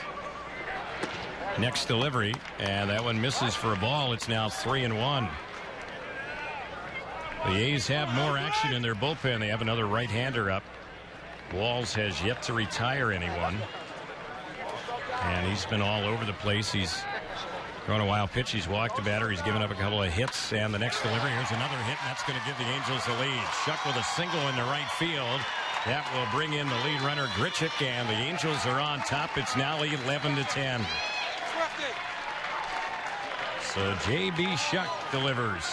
And that will also be a knockout blow here against Walls. He did not retire anyone in the ninth inning and failed to protect the lead for Oakland. A break in the action, a pitching change coming up. When we get back, Angels still batting in the ninth, up 11-10 on the Angels Baseball Network and Fox Sports West.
New pitcher in the ballgame for Oakland is Charles Fisher. He becomes their sixth pitcher of the day, their second here in the ninth inning. Walls did not retire any of the four that he faced. And Matt Young is the batter. And the first pitch, that one's a little bit high and away. It's 11-10 Angels. Walls, who left the game 0 innings. He allowed 3 hits right now, 2 runs earned. Runners on base, his property. He walked the batter, did not strike out anyone, and threw a wild pitch. So Charles Fisher, a right-hander, taking over. Another pitcher up from their minor league camp today. And the next delivery, he's way high and outside. That pitch had some pretty good velocity, but nowhere close to the strike zone. Fisher, in the one game that he appeared in for Oakland earlier this spring, went a third of an inning. He did not give up any hits, but he did walk 3, and they all scored. So his ERA is way up there right now. Here's a bunch drive by Young. He fouls it off on the third base side. 2-1 the count on Matt Young. Don't live up to your name. Never butt in your life.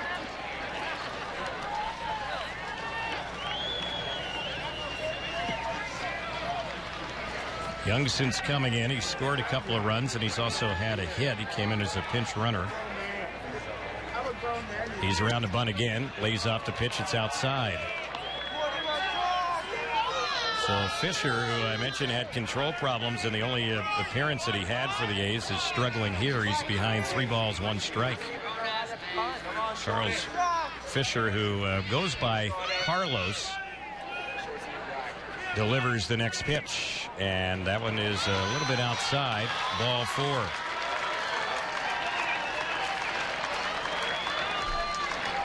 So the Angels have the bases loaded. Runners everywhere. Still nobody out, and a chance now to widen this lead. It's 11-10 right now. Alex Yarborough will be the batter. Fisher, who's on the mound, has pitched in the big leagues in the past with the Reds. Here's his delivery, and that one is in there for a called strike. He's from Duarte, born and raised there. Went to Citrus Community College in Glendale, and also Lewis and Clark State College. Here's a Fly ball lifted into center field. Should be in another run. Camping under, making the grab is Myers. Tagging is the lead runner for the Angels. The throw goes to second base. That throw is late. And coming in and scoring is Rodriguez on the sac fly off the bat of Yarborough. And the Angels now have a 12-10 lead. All the other runners advancing as well on that sacrifice fly. They came in on the throw to the plate. So give Yarborough his second RBI since coming in. Gets that one on the sac fly. That's the first out. And the batter now will be Caleb Cowart, who in the brief amount of time that he's been in the game, he's already driven in 3 runs. A pair with a double, one with a sac fly last inning, which tied the game. And now he could get some more RBIs. Here's the pitch. And he takes that one low and inside. 1 ball, no strikes. Number 71. You playing football? 1 ball, no strikes on Cowart. Here's the next delivery. He chops that one out near second, fielded by Rosales. 1 play home. It's in time to get Cowart. Angels have the contact play on, so Shuck scores. Rosales fielded that ball. It was hit right at him, and he took a long look at the plate and then realized that Shuck was going to score, so he got the shore out over at first base. It'll go down as a 4-3 ground out and a run batted in. 13-10, the Angels on top.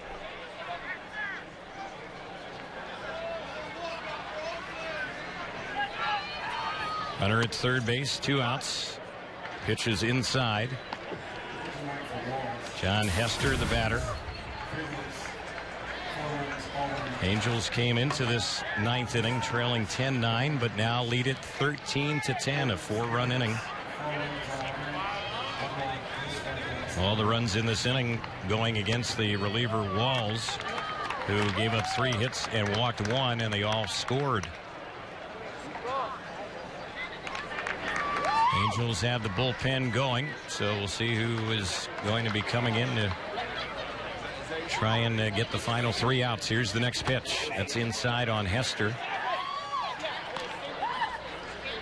2 balls, 1 strike to count.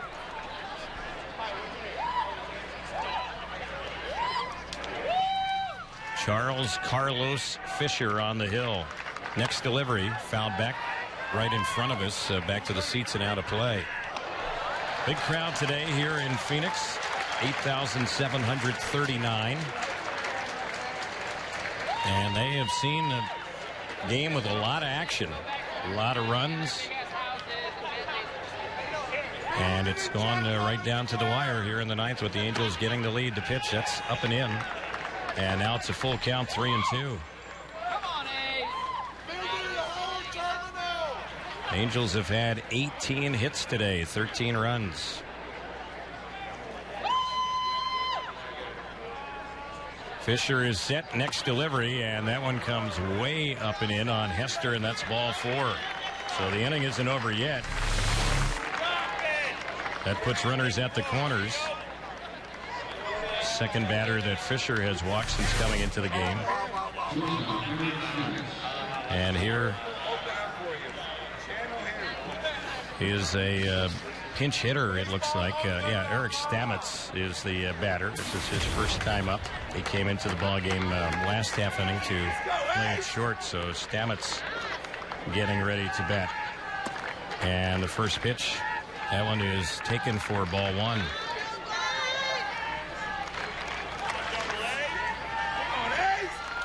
Stamets hitting out a Luis Jimenez spot. Jimenez today went 1 for 4 with a couple of RBIs. Here's the next one on Stamets. That's way up and in. No doubt that Fisher has a good arm. The problem is you just don't know at times where the ball's going to go. And control has always been an issue for him.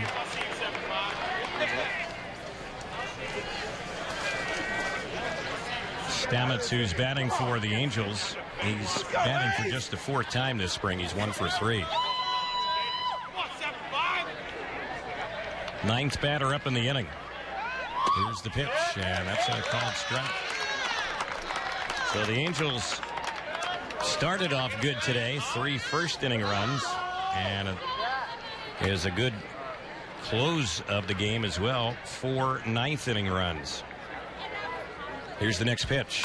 Grounded right to the shortstop. Fielded there by Perino. His flip to second will force out Hester. And the inning is over on the 6-4 fielder's choice. But a good inning for the Angels. 9 step up. 4 of them score. The Angels did it with only 3 hits. There were also 3 walks in the inning. No errors. And in the inning, the Angels will leave 2 runners on base. We're headed to the bottom of the 9th. It's 13-10 Angels on the Angels Baseball Network and Fox Sports West.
The Angels bring in their 7th pitcher of the day. He's right-hander Eddie McKiernan.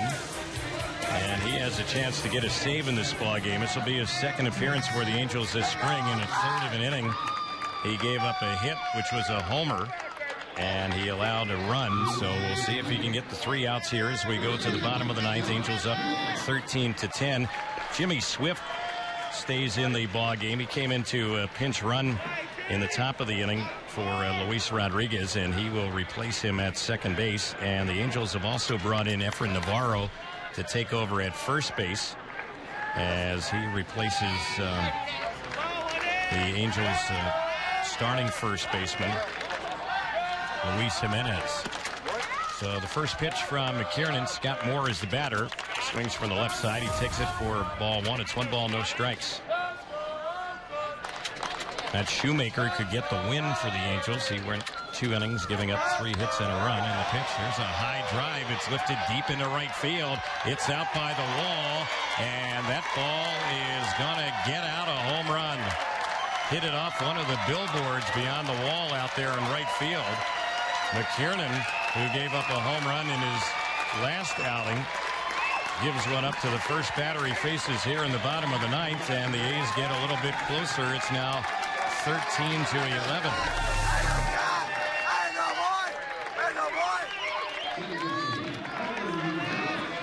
Adam Rosales will be the next batter. So a wild ball game here today in Phoenix, and the A's aren't going to go down quietly. Apparently, the pitch that's in there for a called strike.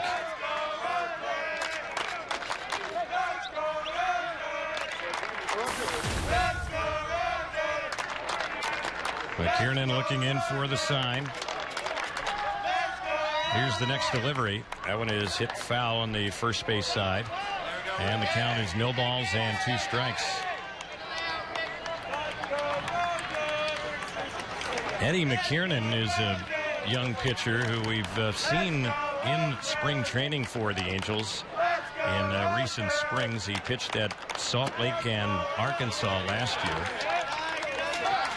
That pitch in there for a strike. It's now 1-2. McKiernan overall was 9 and 8 last year. Used as a starter and a reliever between AA and AAA. Here's the next delivery, and that one comes in and it hits the batter Rosales. Boy, that came on a 2-strike pitch. And McKiernan obviously a little bit rattled here in the bottom of the ninth. So he's given up a homer now, hit a batter, and he hit the batter after he had 2 strikes on him. Eddie McKiernan was born in Pasadena, went to Monrovia High School, now lives in Temple City, and a former 17th round pick of the Angels back in 2007. Here's the pitch. Fly ball lifted into center field. Hit well. Shuck is going back. Still going back. Still going back. That ball is going to hit off the wall. They're going to wave the runner in all the way from first base. He'll score. And now it's 13-12 Angels with the tying run at second base. Peterson with the double, bringing in Rosales all the way from first base. And the Angel lead is almost disappeared here in the bottom of the ninth. Mike Butcher is going out to have a word with Eddie McKiernan, who has not pitched the way he had hoped here.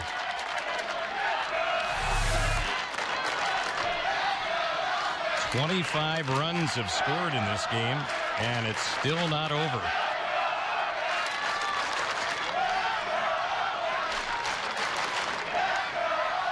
The next batter will be Chad Oberracker.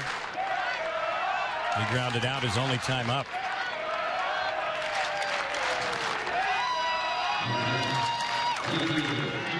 So Mike Butcher went out to talk to McKiernan. So did the catcher John Hester. They gave him the best advice they could, and we'll see if he can find a way to get out of this trouble. 2 have already scored. The tying run is at second. Nobody out. Bottom of the ninth. 13-12 Angels. First pitch in there, called strike. McKiernan, in his career in the Angels organization, has had a lot of different roles. At one time, he was a closer in the minors. Here's the next delivery. Popped up on the left side. Chasing hard is Young. Also chasing is Coward and Stamets, but it's going to drop foul out of the reach down around the Angels bullpen, where Matt Oye is warming up. And he would figure to be the only pitcher the Angels have left that they traveled with here today to Phoenix. McKiernan was not on the original travel roster until added late just before the start of the ball game. He's trying to get somebody out here in the bottom of the ninth. Here's the pitch, and there's a swing and a miss, and he will get somebody out right there as he strikes out Oberracker for the first out. Looks like we're going to have a pinch hitter now for the A's.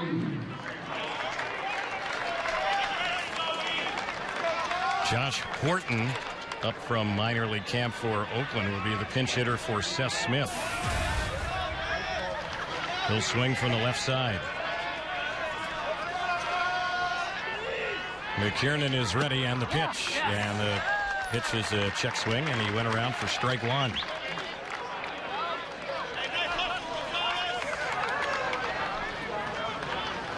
This is Horton's first at bat this spring for Oakland. So he's kind of in the same shoes as Eddie McKiernan is. Young player, maybe a little nervous energy, but he lines that one into center field for a base hit. They're going to wave Peterson home.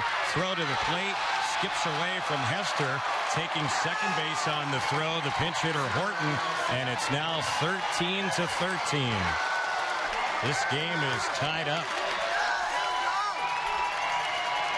So the Angels scored 4 in the top of the ninth, only to see the A's come back and get 3 right now in the bottom of the ninth, and they have the winning run in scoring position with 1 out.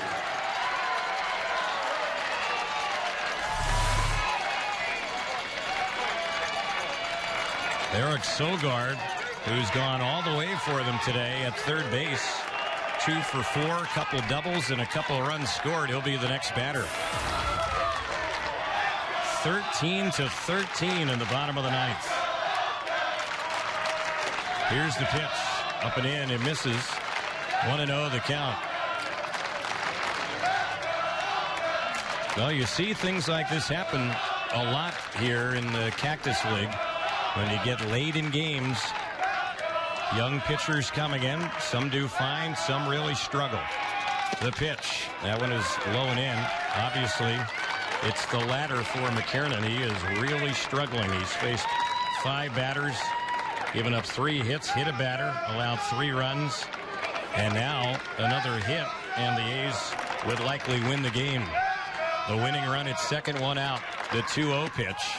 That's high ball 3, and now McKiernan's behind 3-0.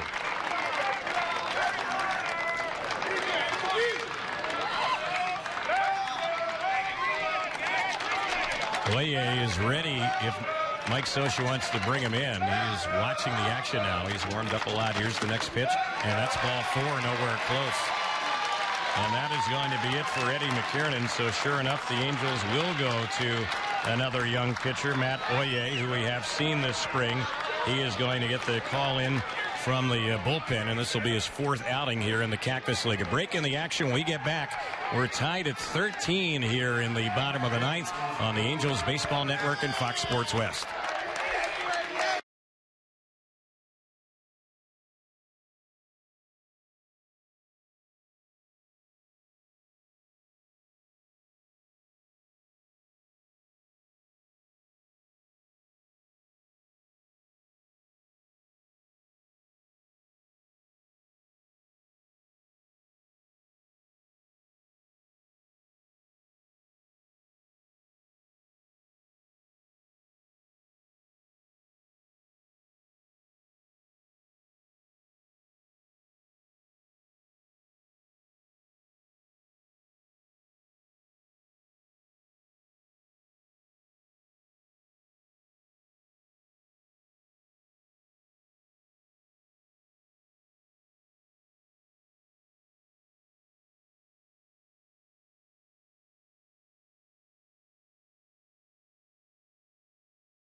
The new pitcher for the Angels is Matt Oye, and he gets ready to appear in game number 4.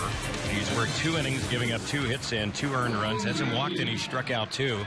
Comes into a tough spot here with runners at first and second. The only runner he's really concerned about, though, is that runner at second base. That's Horton, and he represents the winning run. So Oye takes over for McKiernan, who went 1/3 of an inning, giving up 3 hits right now, 3 runs earned. The runners on base is property. A walk, a strikeout, a hit batsman, and a home run allowed by Eddie McKiernan. So Oye is ready, and the first pitch, that one is fouled off over near the Angels dugout on the third base side. 0-1 is the count. Ryan Lipkin is the batter. The only time he had batted before this at bat was last inning, and he singled in a run, which at the time gave the A's a 10-9 lead. Now a base hit would win it for them in all likelihood. The pitch, and it's a bouncing ball hit back to Oye. He goes to second for 1, relay to first. It's a double play. Good job by Matt Oye as he fielded that bouncer near the mound and turns it into a twin killing. And the inning will end on that double play ball.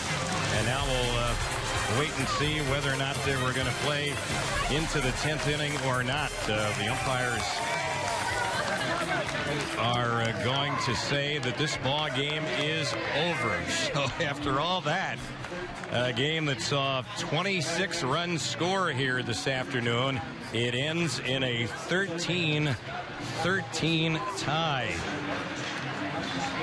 3 hours and 44 minutes to complete 9 innings, and nothing really decided today. It'll end in a tie, and the Angels will play their 4th one here this spring. So we'll have Jose Mota join Angels manager Mike Scioscia in just a moment. That's coming up. As far as the totals here today, the Angels had 13 runs, 18 hits, no errors, and the Angels ended up leaving 11. And for the A's today, they had 13 runs, 15 hits.